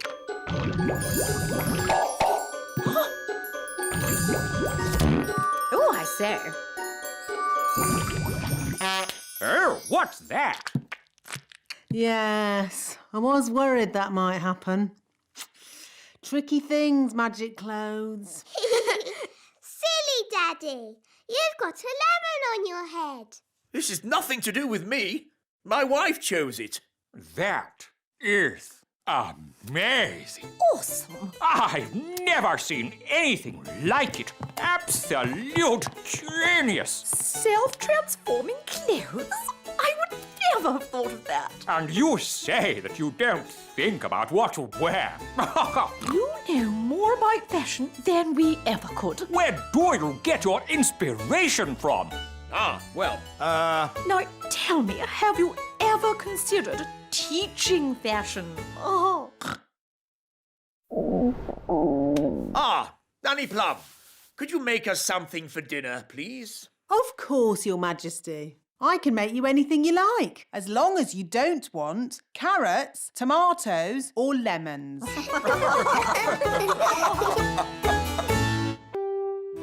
Today's adventure starts at the little castle. The Elf Band. I'm afraid I've got some bad news. What's that, darling? We've been invited to visit King and Queen Marigold this evening. Oh, dear. King and Queen Marigold are boring and snooty. They always make me feel like a country bumpkin. So why are we visiting them? Because they invited us, and I didn't know how to say no. I'm good at that sort of thing. Leave it with me.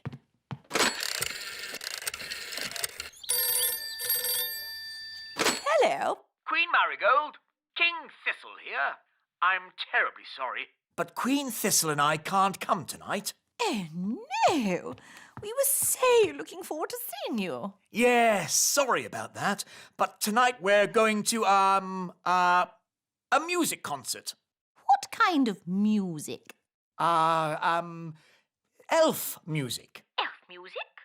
Oh, I don't believe I've heard of elf music. Oh, yes. It's rather good, actually. Oh, King Marigold and I love good music. I know. We'll come to you. Oh. See you tonight. Toodle-pip. Oh. Everything all right, darling? There's good news and bad news. What's the good news? We're not visiting King and Queen Marigold. Hooray! So, what's the bad news? They're coming to see us instead. Oh, no! And they're expecting a concert of elf music. What? And I've, told them that elf music sounds good. Oh, but the elf band sound terrible. They're the only elf music we've got. They're an embarrassment. They don't sound that bad. The last time they played, you said it was disgusting. Well, maybe they've got better. Nanny! Summon the elf band. Yes, Your Majesty.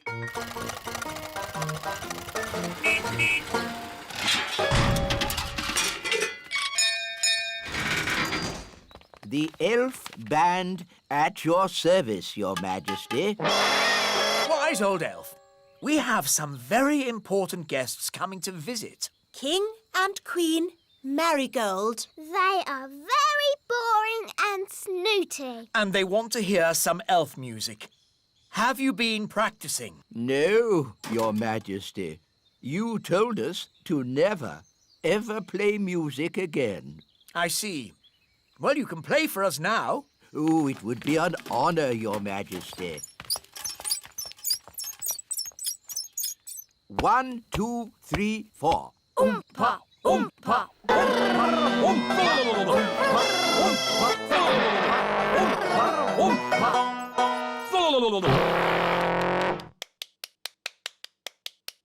Interesting. That was awful. I thought it was good.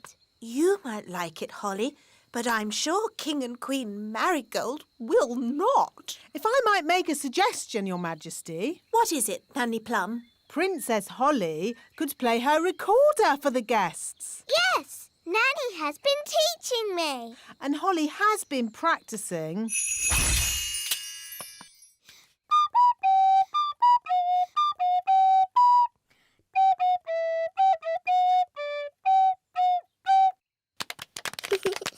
What a charming little tune. King and Queen Marigold would like that. There is one problem. You've promised elf music, And Holly is not an elf. I could magic some elf ears for Holly. Ooh. No, thank you, Nanny. I know. Nanny can teach the elf band how to play Holly's tune. Hooray! That's that sorted. See you later.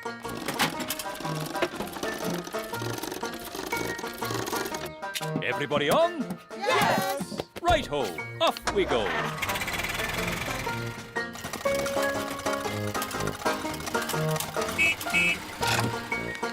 Your instruments don't just sound funny, they look funny too. They've got funny names as well. This is called a thrump warbler. That's the sparl throttle. And this is the blotto horn. Delightful. They all sound silly. Ah, that's because you don't have sensitive elf hearing. Oompa, oompa, oompa, oompa,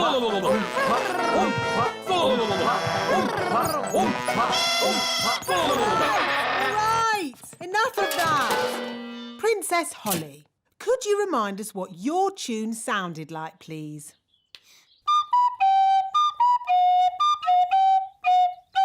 I don't suppose you lot can read music. Well, I haven't seen this particular piece before. You played that perfectly. Perfect for you, maybe, but it's not elf music. Elf music has oompa, oompa, like this. Oompa, oompa, oompa, oompa, Just remember, you are playing for King and Queen Marigold, and they are very snooty. We like Oompa music, but King and Queen Marigold don't. Quite. So play Holly's tune, please.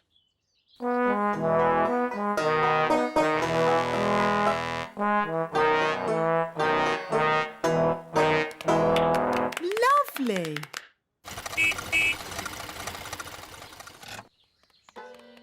Holly, do the elf band sound any better? Yes, Daddy. They've been practicing all day. OK, let's hear them play. Oh.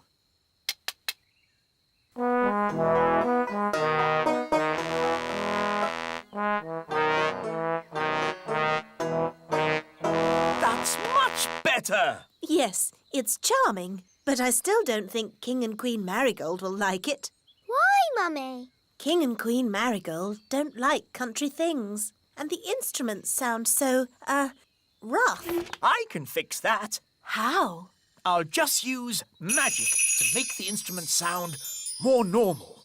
Play me a tune, Mr. Elf.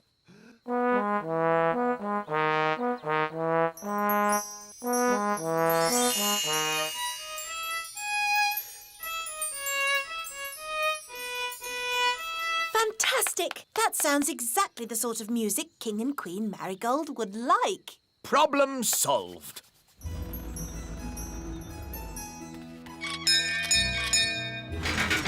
King and Queen Marigold. How delightful to see your little kingdom again, Queen Thistle. It's always such a pleasure to experience your simple country life here. We can't wait to hear some genuine elf music. Oh, yes. You must hear it. Oh, King Thistle, you didn't tell me you were a conductor. I take a special interest in the sound of this band.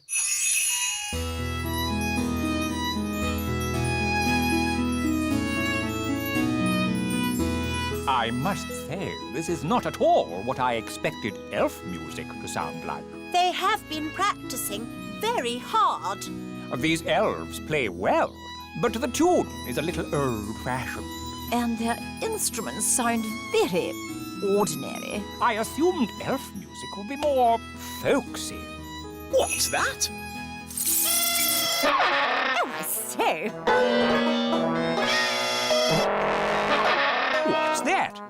A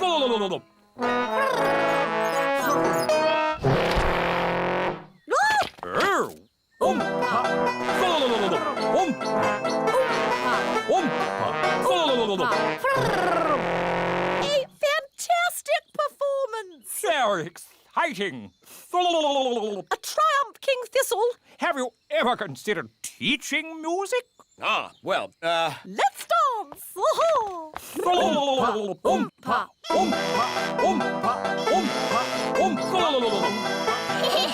on, Mummy. King and Queen Marigold are not boring at all.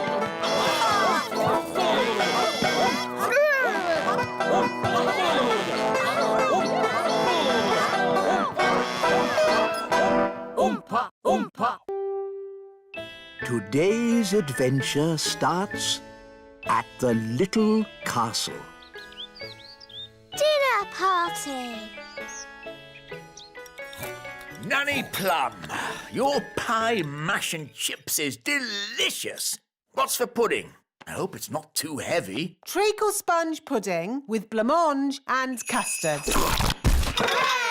Excellent! Nanny Plum is the best cook in the Little Kingdom. I say Nanny Plum is the best cook in the whole world. Oh, thank you, Your Majesty. Hello? Hello, Queen Marigold here. It's King and Queen Marigold. Oh no, they're so boring and snooty. We were just eating a lovely meal of spinach with sea foam when we thought how nice it would be if you joined us for dinner tomorrow. They've invited us for dinner tomorrow. Oh no! Don't worry, I'll handle this. Sorry, we can't come for dinner. Oh dear, what a shame. I know you hardly ever get to eat good food. What? I'll have you know we have the best cook in the whole world. You have the best cook in the whole world? Yes. Oh. Well, then we must come to you for dinner instead. See you tomorrow. Toodle-pip. Oh. I've got some good news and some bad news. What's the good news? We're not going to King and Queen Marigold's for dinner tomorrow. Hooray! What's the bad news? They're coming here. Oh no! What are we going to do? King and Queen Marigold will want to eat something special. Luckily, we have the best cook in the whole world, Nanny Plum. Oh, thank you, Your Majesty. What about baked potato stuffed with potato, with chips and mash and a fried egg on top? No, Nanny. They will want special, modern food. I can cook porridge. That's not modern food. What is modern food, Mummy? It is very delicate food in tiny portions. I can do tiny portions. Well done, Nanny. That is small. Of course, it will get bigger when the magic wears off. When is the magic going to wear off, Nanny? About now. Excuse me. It's not just the size of the food, Nanny. Modern cooking is fussy. No problem. Nanny has until tomorrow evening to come up with something. Yes, Your Majesty. Good. That's that sorted. Nanny, what are you going to do? I don't know.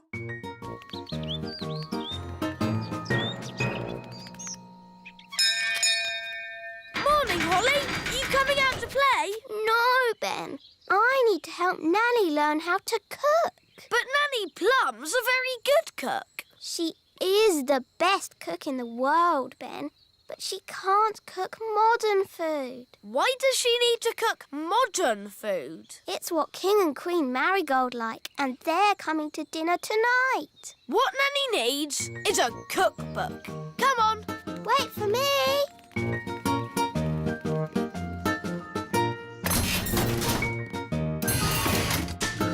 Where are we going? The Great Elf Library. Ooh. Excuse me, wise old elf. Shush! This is a library. Sorry. We need a book of modern cooking for Nanny Plum. But Nanny Plum is an excellent cook. Yes, she's the best cook in the whole world. But she can't do modern cooking. Let's see. The Elf Book of Pies, The World of Spaghetti and Mash, A Complete History of Egg Sandwiches. Is there anything modern? What exactly is modern cooking, Princess Holly? It is food that's very delicate and special, and not porridge. Oh. Wait a minute. This doesn't look like an elf book. That's because I'm not. Ah! A magical fairy book? What's that doing in my elf library? There are no words in the book. I am a magical cookery book. Where are all your recipes? Oh, if you tell me what you want to cook, I will tell you how to cook it. We want to cook a special modern meal, please. How modern? Very modern. Certainly. You will need the following ingredients. Potato, carrot, onion, peas and cheese. That doesn't sound very special. Shush, I am thinking. Voila! One recipe for a very modern meal. Hooray! Shh! This is a library. Can I borrow this book, wise old elf? You can keep it, Princess Holly. Fairy books do not belong in the elf library. Thank you.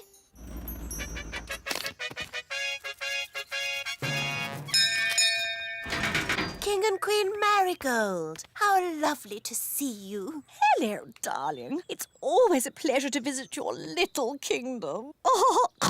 I hope you're hungry. Nanny's been in the kitchen all day. We haven't eaten a thing since breakfast. We didn't want to spoil a dinner made by the best cook in the whole world. I wonder if baked beans are modern. Nanny! We've got a magic cookbook. Hello, Nanny Plum. Oh, you found my cookbook. Where was she? She was in the elf library. What were you doing in there? I was getting very bored. The book knows a recipe for a modern meal. Oh, good. What are the ingredients? A potato, a carrot, an onion, some peas and cheese. But that's what I would normally cook. Yes, the ingredients are simple, but the way we cook them is not. Now, boil a pot of water. Chop potato, carrot, onion, peas and cheese. And put them into the pot. Boil for 1 minute and then collect the steam. And serve. Is that it? It is a very delicate dish. It's so good of you to have us at such short notice. No trouble at all. We can't wait to see what the best cook in the world cooks for dinner. Oh, sorry, that's my tummy. I'm just so looking forward to this lovely meal.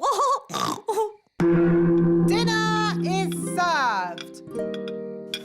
Enjoy your meal, Majesties. Oh, yes. Such a delicate flavour. So subtle. Nanny? Your Majesty?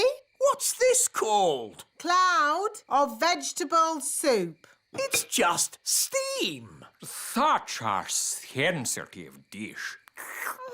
How wonderful. I can barely taste it. Does it come with any potatoes? No. Nanny, I'm hungry. Me too. No problem. These leftover potatoes, carrots, onions, peas and cheese have made a lovely soup. Yummy. This steam is delicious, of course. But will there be anything else to follow? Yes, even though it's very filling, I could eat a tiny something more. I could eat a lot more. What's that lovely smell? It's coming from the kitchen.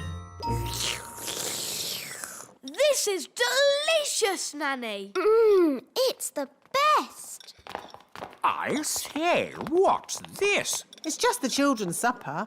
It smells very nice. It's only some soup I made from the leftovers. It's not very modern. You wouldn't like it. Could I try just a little bit? The taste is so tasty. Can I try some too? And me. And me.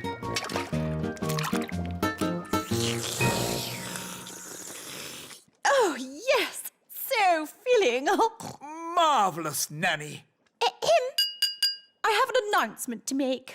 Nanny Plum is indeed the best cook in the whole world.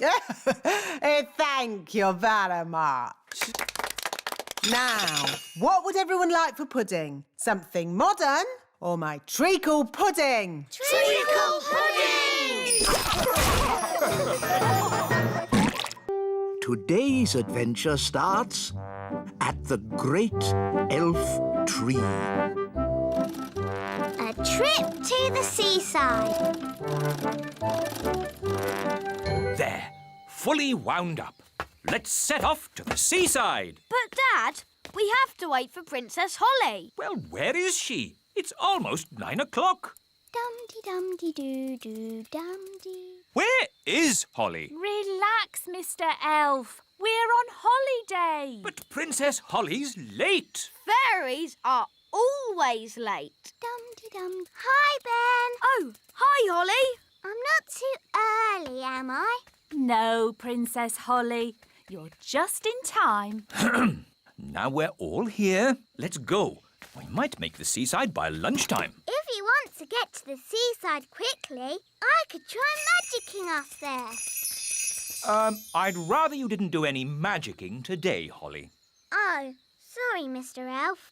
You see, Holly, you're coming on an elf day trip. Elves don't do magic. And we're elves.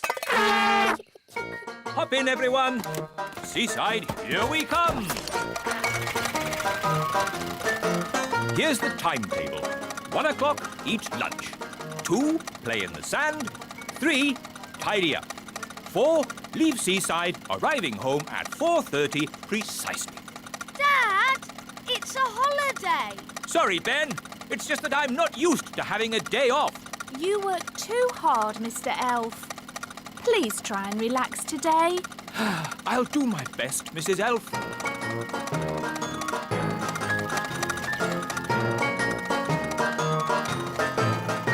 Here we are, the seaside. Yippee! The sea! And sand. Oh, I love the seaside. Come on, let's have lunch. Good idea. I'm hungry. Me too. Here's our picnic basket. Ooh, I love picnic baskets. You just tell them what you want and they magic up food. This is an elf picnic. There won't be any magic. Oh.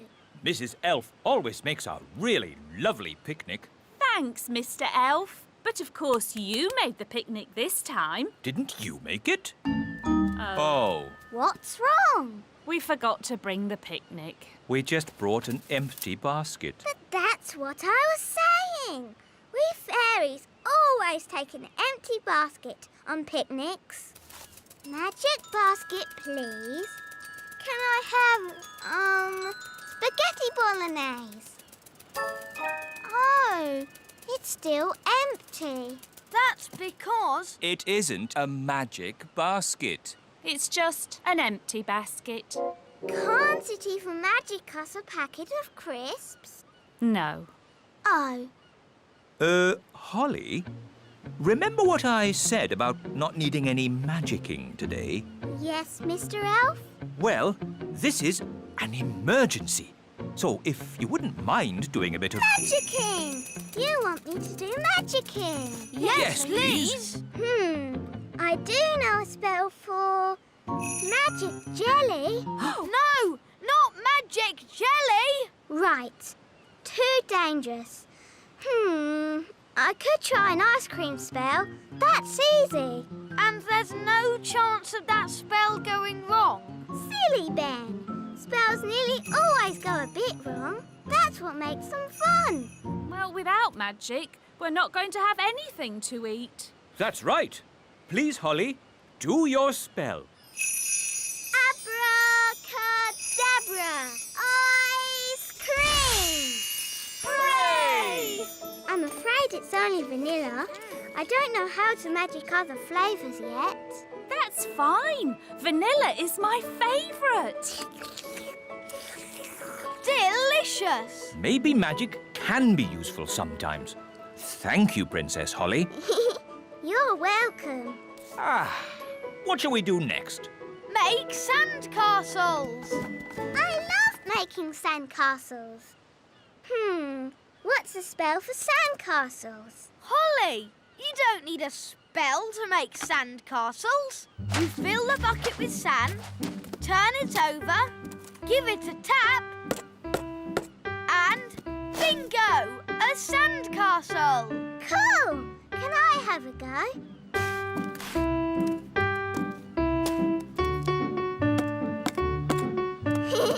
Bingo! Ho, ho, ho! We'll make an elf of you yet, Holly. Can we build a castle big enough for us to go inside?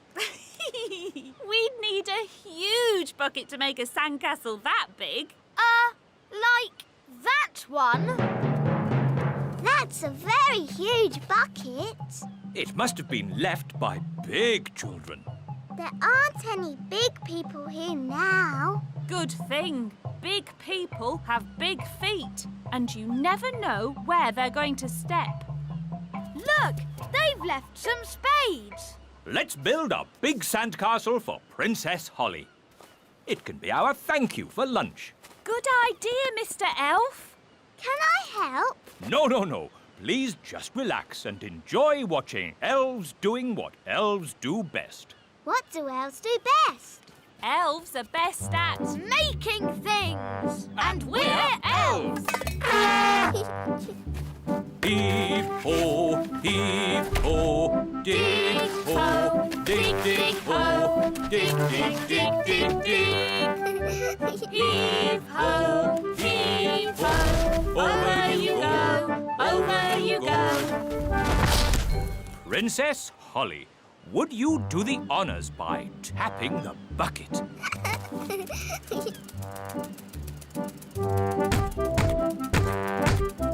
Lift ho, lift ho. Bingo! Can we go inside? But there isn't a door. I'll soon sort that out.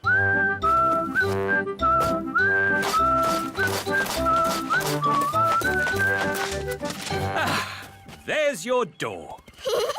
Since this is our very own castle, I've decided I'm not Princess Holly anymore.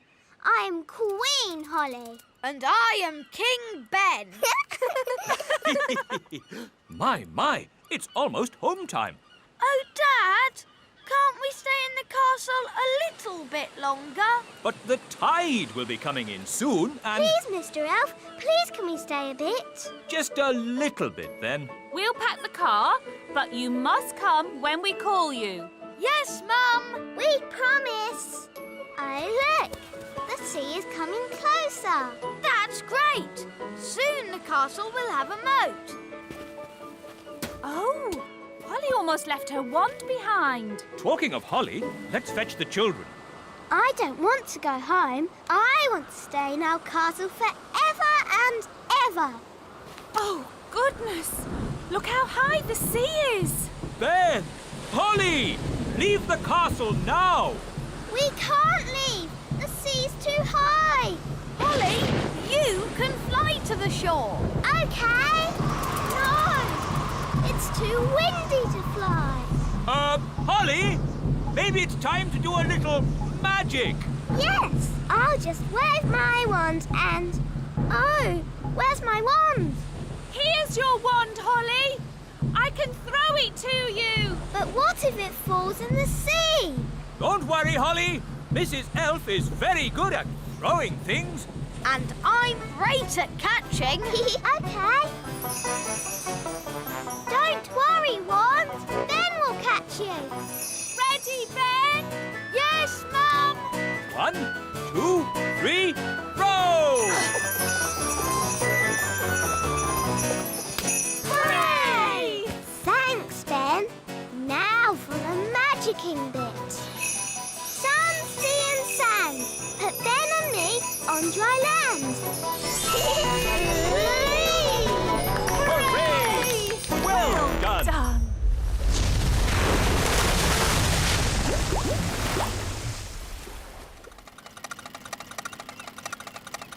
It's so nice to have you back, Wand. I knew Ben would catch you. Thanks, Holly. And I knew you could magic us to safety. Yes, the rescue was a perfect mix of fairy magic and elf skill. Here's to elf skill. And here's to fairy magic. Today's adventure starts at the little castle. Big Bad Barry.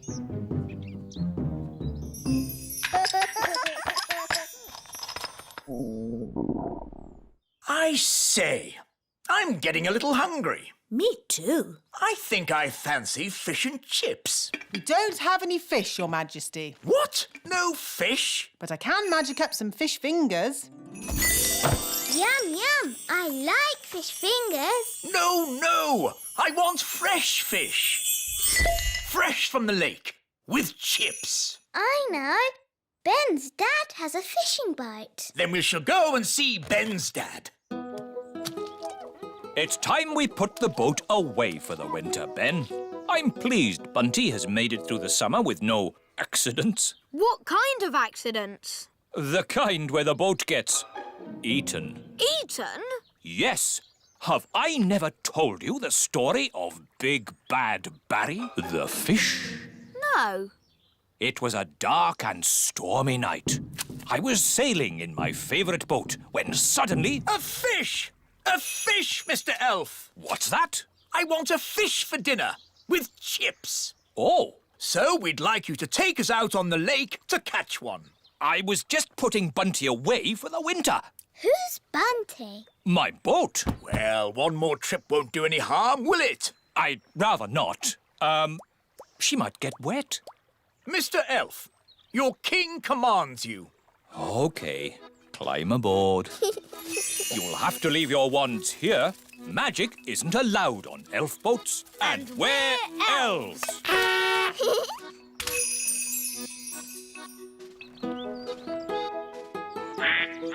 Let's get going. I'll do the steering. Hang on a minute. You might be king on land, Your Majesty, but on this boat, I'm the captain. So I'm in charge. All right, Captain. As long as I get a fish. Holly and Ben, wind the engine. Aye, aye, Captain. King Thistle, take the wheel. Okie dokie, Captain. Oh, this is fun. Turn ship to starboard. What? Turn right. Why didn't you say so? At sea, we don't say left and right. We say port and starboard. Isn't that a bit silly? We'll fish from the stern. Where's that? The back of the boat. Come with me. Fishing is a tricky business. You must have the right type of bait. What kind of bait are we using today? Stale bread. Stale bread? Who likes stale bread? Should we put some butter on it, Dad? And jam? Yes. We're not going to catch anything with stale bread, old boy. Stick a bit of jam on it. Stop! I'm the captain. So while we're aboard Bunty, we do what I say. Aye, aye, Captain. Now be quiet. Fish don't like noise. Very bossy, isn't he? This is so exciting. Shh, everybody. Now we wait. Are you sure this is right? Of course I'm sure. Come on, let me have a go. Fine, you'll see. It takes time to catch a fish! I've caught a fish! Holly, grab the net. Get ready to catch it. Well done, Daddy. Wow, it's big! It's a whopper, all right. And I caught it. It's only a little tiddler. It must be the biggest fish in the lake. It's too small. That was the biggest fish I've ever seen. I've seen bigger. Much, much bigger. Really? Really. It was many years ago when I first met Big Bad Barry. Big Bad Barry? Who's that? Only the biggest, hugest, most giganticest fish the world has ever seen. No! It was a dark and stormy night. I was out sailing in my favourite boat, Hilda, when I first saw Big Bad Barry. I knew straight away I had to catch him. I had to be the fisherman who took him home for the biggest fish dinner in history. I tried several different baits before I found what Barry liked. Cheese. Cheese? Cheese. I put a bit of cheese on the line, and Barry was hooked straight away. The only thing was, he was stronger than my old boat Hilda was. Bad Barry dragged my poor boat Hilda all over the lake. And when he'd finished that, he ate her. He ate Hilda? It sounds horrid. It was. So you built Bunty to replace Hilda? No. First, there was Doris. Then Peggy. There was Abigail, Fifi, and Trixabel. Not forgetting Sabrina, Vicky, and Miss Boo-Boo. Barry ate them all. I tried to catch Barry so many times, but he was always too strong. So that's where all the cheese went. In the end, I gave up. Big Bad Barry is still out there, somewhere. Ooh. Incredible! I have come to a royal decision. We must catch Big Bad Barry and have him with chips. Hooray! No, we mustn't. I don't want to lose another boat. Not Bunty. Anyway, there's no cheese on the boat. I won't allow it. Barry can smell cheese a mile away, even a mild cheddar. Good. I've got some cheese in my picnic hamper. We can use that. Ah! Cheese on board! Quick, get rid of it before it's too late. What did you do that for? I told you. It's dangerous to have cheese on board. Luckily, I also brought a nice Stilton cheese we can tempt Barry with. No, I refuse to help. Then we'll do it without you. I'm taking charge. Hooray! Ah! It's mutiny! Mutiny on the Bunty! We'll catch this Barry and have him with chips. Ben, take the wheel. Aye, aye, Captain. Holly, hold the net. Aye, aye. Here, Barry, Barry. Barry! Come on, Barry. Where are you? It's not working. Here, Barry. Come on, boy. If we're going to catch Big Bad Barry, let's do it properly. Yes! You must do what I say as soon as I say it. Aye, aye, Captain. Big Bad Barry is too big for that rod. We'll use this rod. Wow! You wanted to meet Big Bad Barry? Here's your chance. Excellent. Now we wait, but not for long.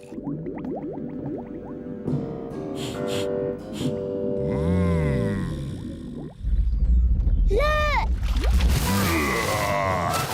It's him! It's Big Bad Barry! What a fish!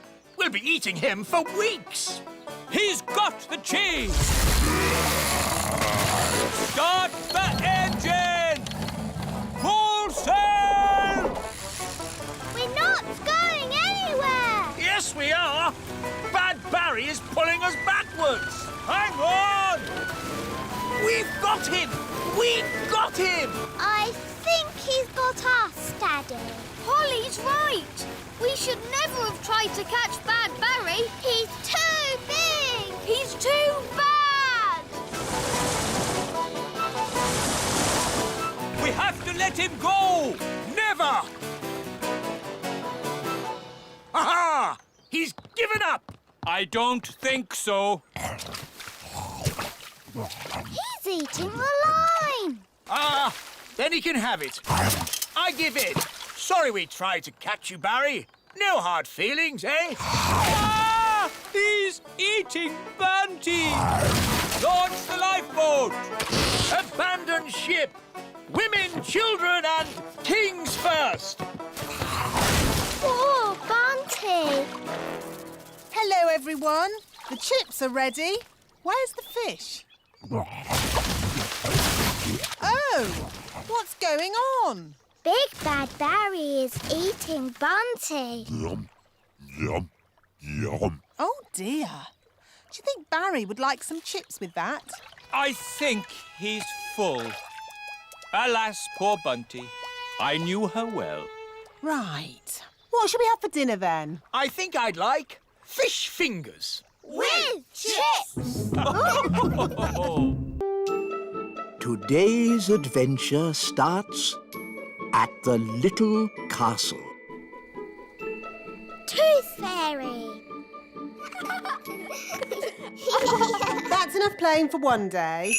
It's time for Ben to go home. Oh, can we play a little bit longer? No, Holly, it's your bedtime. Is it your bedtime too, Nanny Plum? Goodness me, no. I have to work all night. You have to work all night? I'm a tooth fairy. You're a tooth fairy? Yes. When a child loses a baby tooth, they put it under the pillow before going to sleep. Then I take it away and leave a coin in its place. Wow! When your tooth falls out, for whom do you shout? The Tooth Fairy! Ooh, exciting. I have to collect a little girl's tooth tonight. Can we come with you, Nanny? Only if you're very quiet. We mustn't wake the little girl up. We can be quiet, can't we, Ben? Elves are very good at being quiet. And I'm an elf. Shush! Dear me! This is why there are no tooth elves, only tooth fairies. It's very late to be making so much noise. Shouldn't you be getting home, Ben? We want to see Nanny be the Tooth Fairy. But you've got school tomorrow, Holly. It's the school holidays. But it's very dark outside. Princess Holly could do with some night flying practice. But being a tooth fairy can be very dangerous work. We'll be very careful. But please, can we go? OK, as long as you stay close to Nanny. Hooray! When your tooth falls out, for whom do you shout? The Tooth Fairy! Nanny, why did Mummy say being a tooth fairy was dangerous? There are lots of things you need to be careful of when you're flying at night. Like what? Ah! Cobwebs, for instance. Good evening, Madam Spider. Sorry for damaging your web, but the young elf isn't very experienced at night flying. Phew. Bye. Thanks, Nanny Plum. Nanny, what else do we have to look out for? Ah! Windows. Where did that come from? Well done, Holly. You found the little girl's house. And that's the little girl. She doesn't look very little. Wow, look at that big girl. Shush! She's also got big ears to hear us with. So be very quiet. Follow me.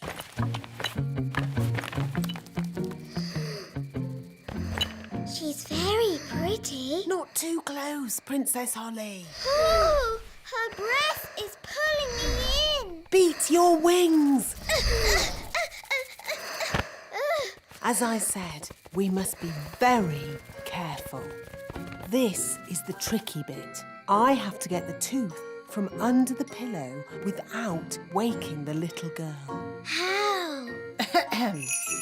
Gently pillow up, up, up. Wow! There it is. It's stuck. 1, 2, 3, pull! Oh, thanks, Ben. That's what I call a big baby tooth. What about the coin, Nanny? Here it is. Oh, no. What's wrong? Oh, the little girl's written us a letter. What a nuisance. I love getting letters. But the children always want a reply. Now we'll have to come back again. Can I read it?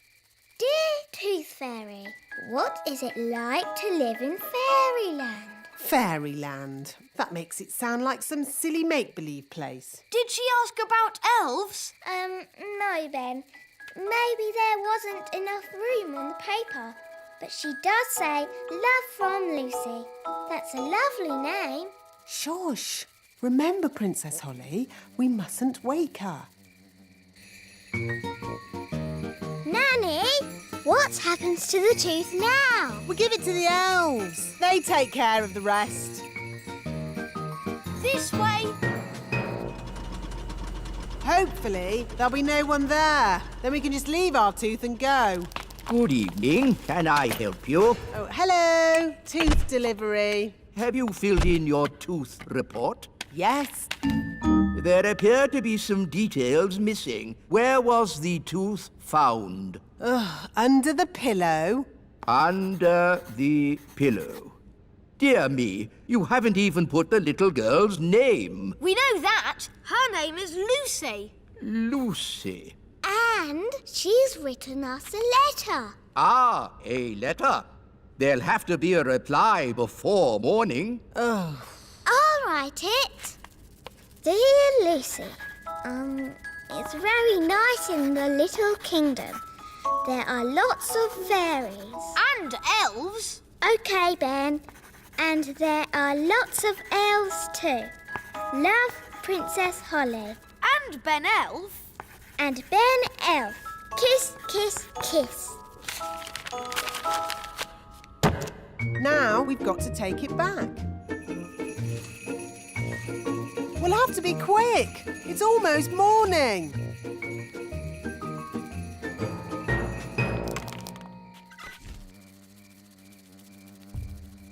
Someone's coming. Hide under the bed. That must be Lucy's mummy.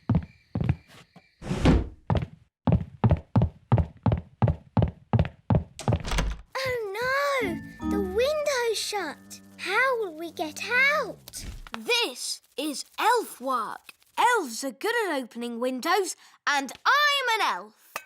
Stop, Ben. You'll wake Lucy. Sorry. I think we're going to need more than one elf. I'll ring for more elves. Oh, where can I get a signal on my phone? Don't stand too close, Ben. Ah! Help! What did Nanny say? Oh, yes. Beat your wings. But I'm an elf. I don't have wings. OK, flap your arms. Hello. You're meant to be asleep. You're not supposed to see us. Who are you? I'm Holly. I'm a fairy princess. A real fairy princess with wings and a wand and everything? Yes. And this is Ben. He's an elf. Hi, Holly. Hi, Ben. Oh, I wrote you a letter. Thank you. Oh, it's so little. It's a terrible signal. Wise old elf? Nanny Plum, don't you know what time it is? I didn't call to ask you the time. We're in a big house and the window's closed. I need some elves to rescue us. I see. How many elves do you need? All of them. We came in through the window, but now it's shut. There, it's open. Thanks, Lucy. It was nice meeting you, Lucy, but we weren't supposed to wake you. It's OK. I'll pretend to be asleep. Bye-bye. I see you woke the little girl up. We didn't mean to, Nanny. Oh, it's OK. They always wake up. Elves to the rescue! Elves to the rescue!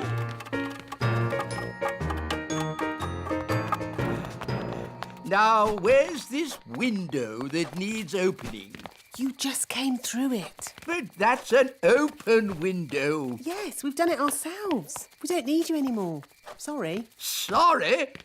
You've just dragged every elf in the kingdom from their beds. Shush. Can you be quiet? Of course I can. Elves are very good at being quiet. And we're elves! No! This is why elves can't be tooth fairies. You're too noisy. Are you all right, Lucy? We heard a noise. It's okay. She's asleep. You can come out now. You! Bye, Lucy. See you again. Bye, Ben and Holly. Can we have a lift? I'm a bit too tired to fly. Hop aboard. That was fun. When your tooth falls out, for whom do you shout? The Tooth Fairy! Today's adventure starts at the little castle. Books. But the witch had eaten too much cake and fallen asleep. So the fairy tiptoed past the sleeping cat, waved her wand, abracadoo, abracadee, unfreeze the children and set them all free. And in a flash, the witch's spell was undone. As the sun came up and the stars went away, all of the children found themselves safely back in their beds. The end. Mummy, why did the witch freeze all the children? Oh, I don't know.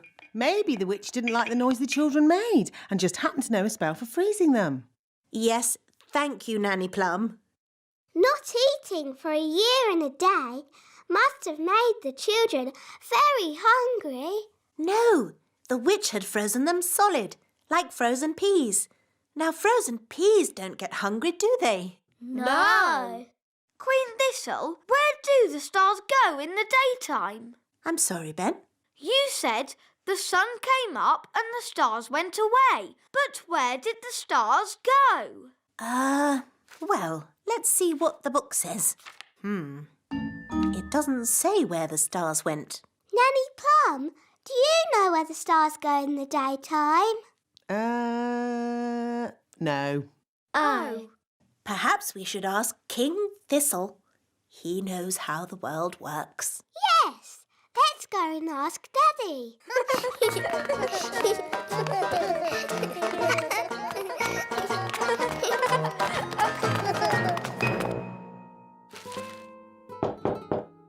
Enter! Daddy, can we ask you a question? Yes, of course, Holly. What is it? Can you tell us where the stars go in the daytime? What? Where do the stars go when the sun comes up? Well, they go. Yes, they go. I'm actually rather busy at the moment, Holly. Our storybook said the stars went away. But it didn't say where they went. Oh, I see. Well... There are plenty of books in the Royal Library. One of them might have the answer. Good idea, Queen Thistle. Come on, everyone.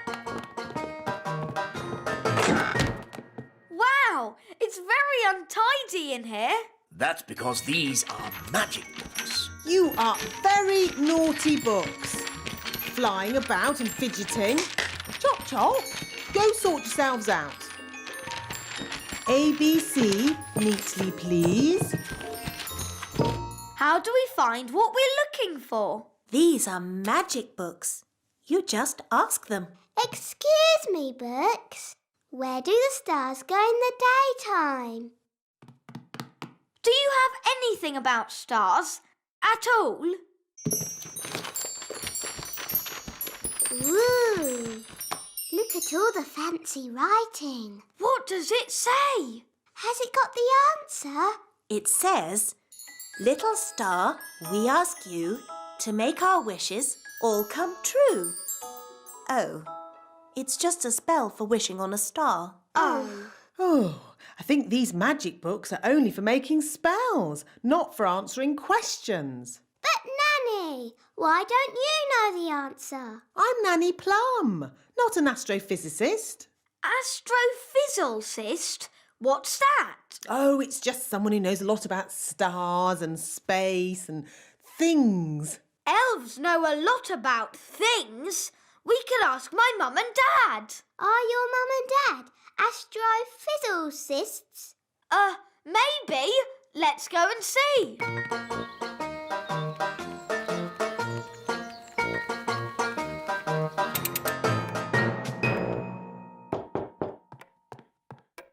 Hello! My goodness. Mum, Dad, are you astrophysicists? No, we're elves. Do you know where the stars go in the daytime? No. Nobody knows the answer. Maybe we could ask the wise old elf. Yes, he's wise. He's old. And he's an elf.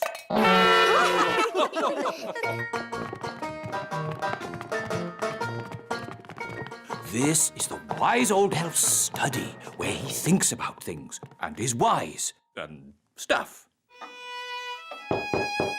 Enter. Hello. Good afternoon, everybody. How can I help you? Wise old elf, we have a question. The answer wasn't in our storybook. It's an elf question, not really a fairy matter. So we thought, as you are the wise old elf... Yes, of course. Ask me any question, anything at all. Where do the stars go in the daytime? Ask me another question. On sport, perhaps. You're not really wise, are you? You're just old. So, old elf, you don't know the answer? No, but I do know where to find it. Where? Follow me. Is it far? All of this searching for answers has made me a bit tired. We can take the lift.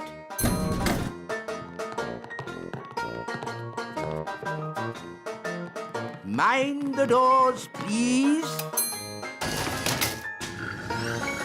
Where are we going? We are going to the Great Elf Library. Great elf library indeed. It's probably just a dusty old cupboard. Goodness me! Shh! This is a library. We must be quiet. Wow! It's huge. There are so many books here. How do you stop them flying about and fidgeting? These are not magic books, Your Majesty. Oh, well, how do you ever find what you are looking for, then? We ask the wise old librarian. So where is this wise old librarian? Can I help you? Are you the librarian? Yes. Do you know where the stars go in the daytime? Yes. The answer is in the astrophysics section, second row, reference 520.34. This way. But we already looked in books for the answer. What books did you look in? We looked in my storybook. And we looked in magic spell books. Well, there are different books for different things. There are books with stories in. Ooh, look, witches. And books about how things work. Wow, a rocket book. There are books about music. Oompa music for elves. My favourite. Books about animals. Oh, chickens. That's interesting. Books about vegetables. Oh, yes, I like vegetables, especially peas. You can find out any answer if you look in the right book. Ah, here we are. A book on stars. Is this going to have the answer? Let's see. Is everybody comfortable? Yes, Queen Thistle. On clear nights, we can see the stars twinkling in the sky. The light we see from each star is tiny, the tiniest little spot of light. We can only see it because the sky is so dark. Black! The night sky is pure blackness. Yes, it is, Holly. But when the morning comes and the sun rises, the sky gets brighter and the stars disappear. But, Mummy, where do the stars go? They don't go anywhere. What? They're still shining in the sky. We just can't see them anymore because the sky is so bright. It's obvious. I knew that. And when the sun goes down and the sky gets darker, we can see the stars again. When the sun goes. Of course.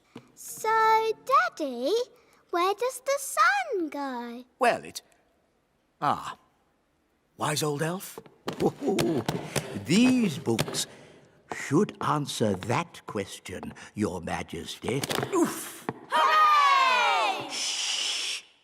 This is a library. We must be quiet. Hooray!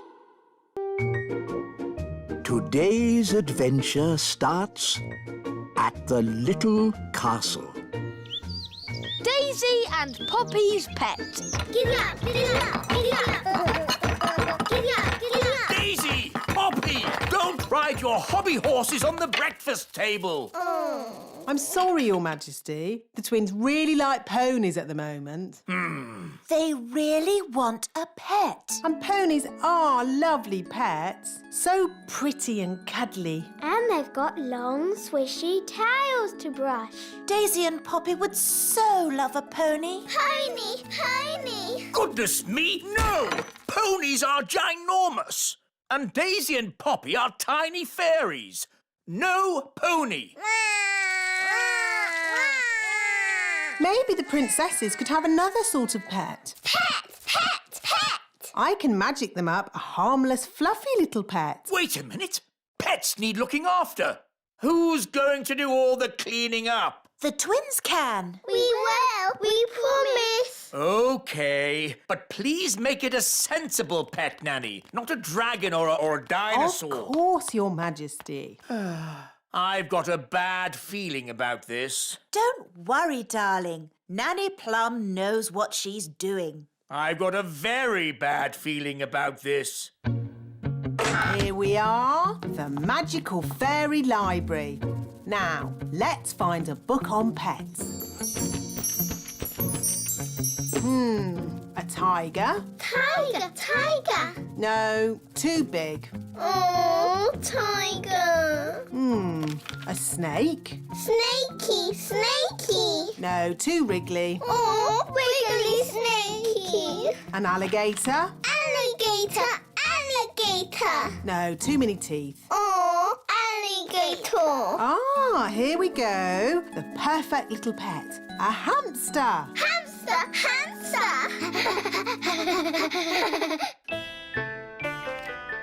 I wonder what pet Nanny has magicked up for Daisy and Poppy. As long as it's small, I don't care. Ahem! May I present the princess's new pet, Pippin? Giddy up, Pippin. Giddy up, giddy up. Ah, a rat! No, Your Majesty. Pippin is a lovely little hamster. How sweet! Ah, yeah. Pippin likes you, Daddy. Oh, it is cute, isn't it? Cute isn't quite the word I had in mind. I think it'd be, happier if it lived outside. Very well. Back, Pippin. They're fine as long as you don't show you're afraid. Back, Pippin. Back, Pippin. Back. There, Pippin. Welcome to the courtyard, your new home. I hope Pippin won't be bored living here. We'll give Pippin some toys, and hamsters like lots of straw. Can we give Pippin something to eat, Nanny? Foodie, foodie. Yes, and a drink. Aww, that should make Pippin feel at home.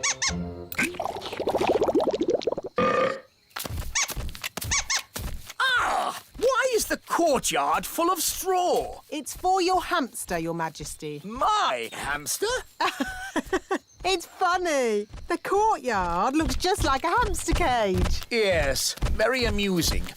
Why does it have to run about so much? Hamsters like running about. Hi, Ben. Hi, Gaston. Hi, Oh, no! Pippin's run away. Oh, how sad. How terribly sad. Pippin! Pippin! We've lost Pippin. What a dreadful turn of events. Pippin's gone. Gone forever. Wait, King Thistle. I can get your hamster back. Don't trouble yourself, Ben. It's no trouble. Elves are good at rounding up hamsters, and I'm an elf. Ready, Gaston?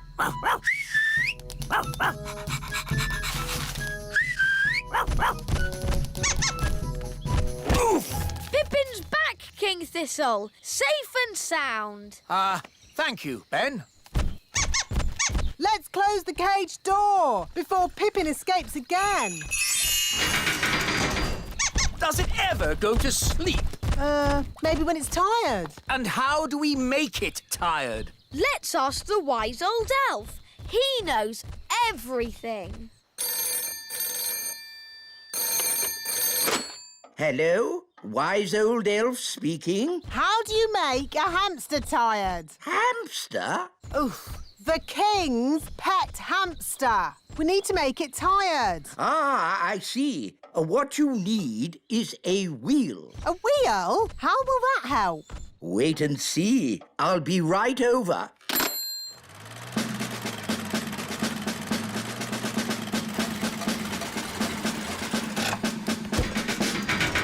Hello, King Thistle. Where's this hamster of yours? My hamster? Here's Pippin.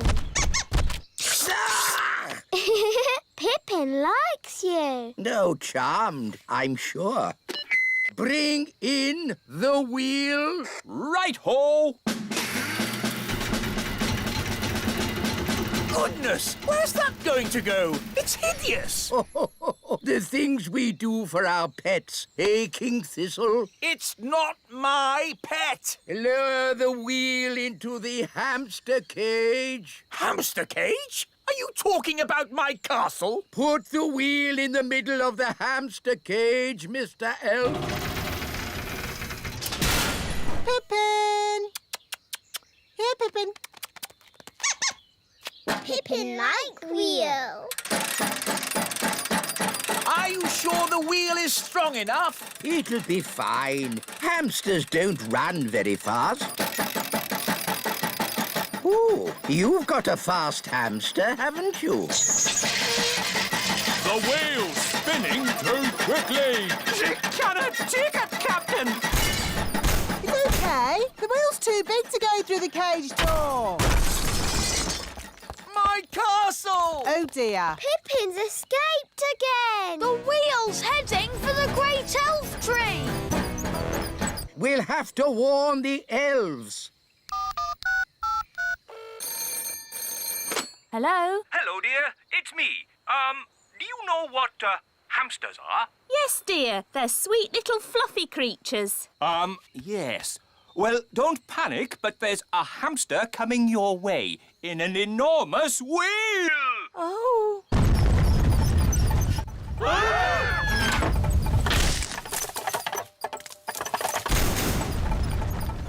It's heading back to the little castle. Oh, my goodness, Mr. Elf. We were spared, but the mighty wheel's thundering back from whence it came, and I think you... There's good news and bad news. What's the good news? The wheel hit the elf tree, but everyone is okay. Hooray! What's the bad news? The wheel is coming back here! Everyone into the tower! Run for your lives!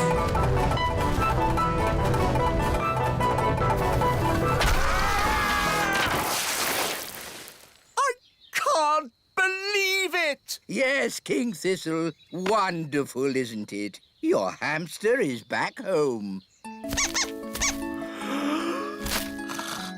Oh, Pippin's tired. You see, the wheel worked. Now we know how much exercise Pippin needs every day. To the elf tree and back. No! Pippin has to go. Oh, but Daisy and Poppy love Pippin. Pippin. I don't want a pet living in my castle. I could magic Pippin into a different kind of pet. A pet that could live outside the castle. OK, Nanny. Just do it. The elves have mended the hamster cage. I mean the castle, Your Majesty. Splendid. Let's take a look. What?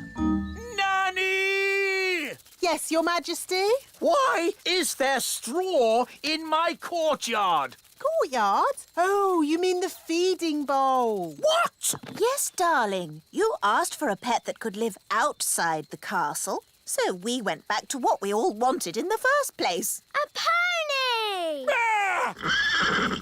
How lovely. Pippin pony! Giddy up, giddy up! Today's adventure starts at the little castle. Nature class. Let's check you're all here. Holly, Violet, Rosie and Strawberry. Good. Now hold hands. I don't want to lose any of you in the woods. Nanny Plum, do we have to do nature class today? It's boring. Yes. All we do is learn the names of trees and mushrooms and frogs. Now, girls. Every young fairy needs to know the names of trees and mushrooms. And frogs? And frogs. Up ahead is a lovely example of a mugwort flower. Ben, Barnaby, Jake and Lizzie. Good. Today we are having nature class. Follow me. Excuse me, Wise Old Elf. Why do we have to do nature class? Because, Ben, it's important that every young elf learns about nature. Who can tell me what this is? Is it a sort of plant? A wilted thistle is the correct answer. Oh. Now, what's the name of this flower? Oh, we seem to have walked into some elves. Good day, Nanny Plum. Hello, wise old elf. Hi, Ben. Hi, Holly. We're doing nature class. So are we. Let's team up. Yes! I'm not sure about this. Quite so. Elf and fairy nature classes are very, very different. We're learning names of plants and things. So are we. Please, Nanny Plum, can we have one big class? Please, Mr. Wise Old Elf. Oh, very well. I suppose I can handle a few more children. What? Wise old elf. There's no need for you to hang around. But... You can collect your children when my lesson's over. No doubt there's some charming fairy name for this plant, but my class has identified it correctly as a wilted thistle. Oh, isn't it hairy bittercress? Oh, interesting. Or hairy bogweed. You both know the silly plant names. So you should both take the class. On one condition. No magic. I'm doing nature class today, not magic class. So, it's agreed. Let's go.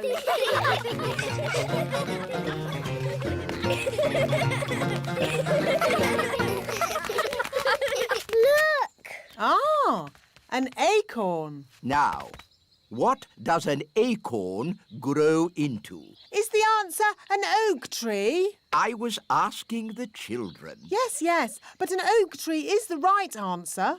What the wise old elf is trying to say is that this little acorn will grow into a huge oak tree. Ooh! Cool. Can we see it grow now? Oh, it will take years and years to grow into a tree. Oh. We could give it some magical help. Nanny Plum, we agreed. No magic. But look at the children's sad little faces.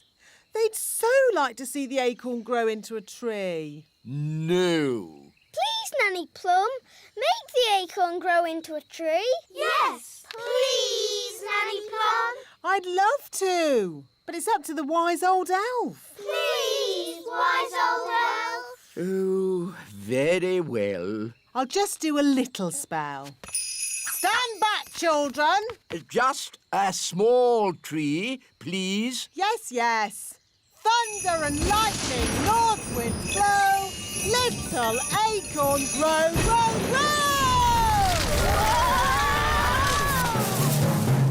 Wow!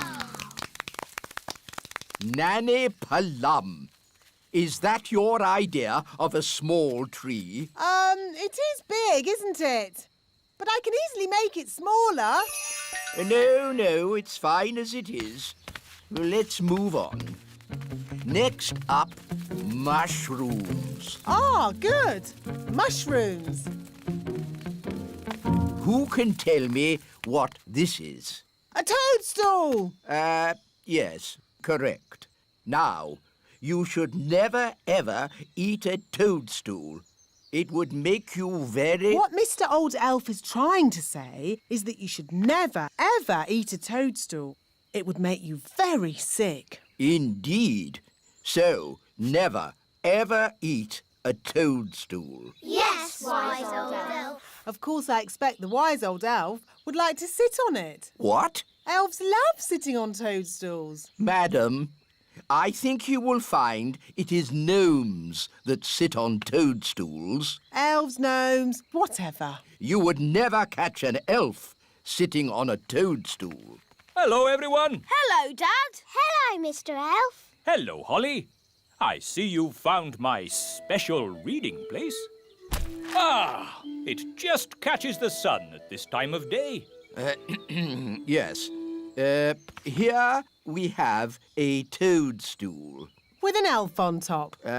Yes, with an elf on top. He looks very happy. Right, let's move on. Yes, we have time for one last thing. Goodbye, Mr. Elf. Bye. What do you think the last thing is? I bet it's frogs. Nanny always shows us frogs. Yes, it'll be frogs. Who can guess what we're going to see next? Frogs. Yes, we're going to look at frogs. There aren't any frogs here. Not one frog. Well, that's disappointing. Can we go home now? It's no problem. I'll turn one of us into a frog. Can I have a volunteer, please? Come on. Who wants to be a frog? Goodness, what a lot of miseries. I'll just have to do it myself. Zigzag zog, make me into a frog. Wow! A common frog. Look how slimy it is. And how smelly it is. Oh, stinky whiffy poo! And how silly it sounds. Well, that brings today's nature class to a most satisfactory close. Nanny Plum, you can turn yourself back now. I don't think Nanny Plum can turn herself back again. She can't pick up her wand. Oh, what a shame. Now, for your homework... But Nanny Plum, we can't leave her as a frog. Can't we? Oh, I suppose not. Which fairy wants to turn her back again? Me! All right. Holly, do your best. I'm not sure what spell to use. I'm sure Nanny Plum would want you to just have a go anyway. OK, I'll try this. Abracazeri, frog to fairy. Oh, it worked. Oh, thank you, Holly. Oops. Sorry, Nanny. You did very well, Holly. But you shook your wand a bit too hard. Abracazeri, frog to fairy. Hooray! You see, children, it's all in the wand control. Yes, Nanny Plum. Fascinating, Mistress Plum. But if we might return to nature class for a... Yes, children. What Mr. Old Elf is trying to say is that... That brings today's nature class to a close. That was the bestest ever nature class. Thank you, Strawberry. It was excellently cool. Thank you, Barnaby. So, from now on, Nanny Plum and the wise old elf always teach us nature class together. All right. Oh, if you insist. Hooray!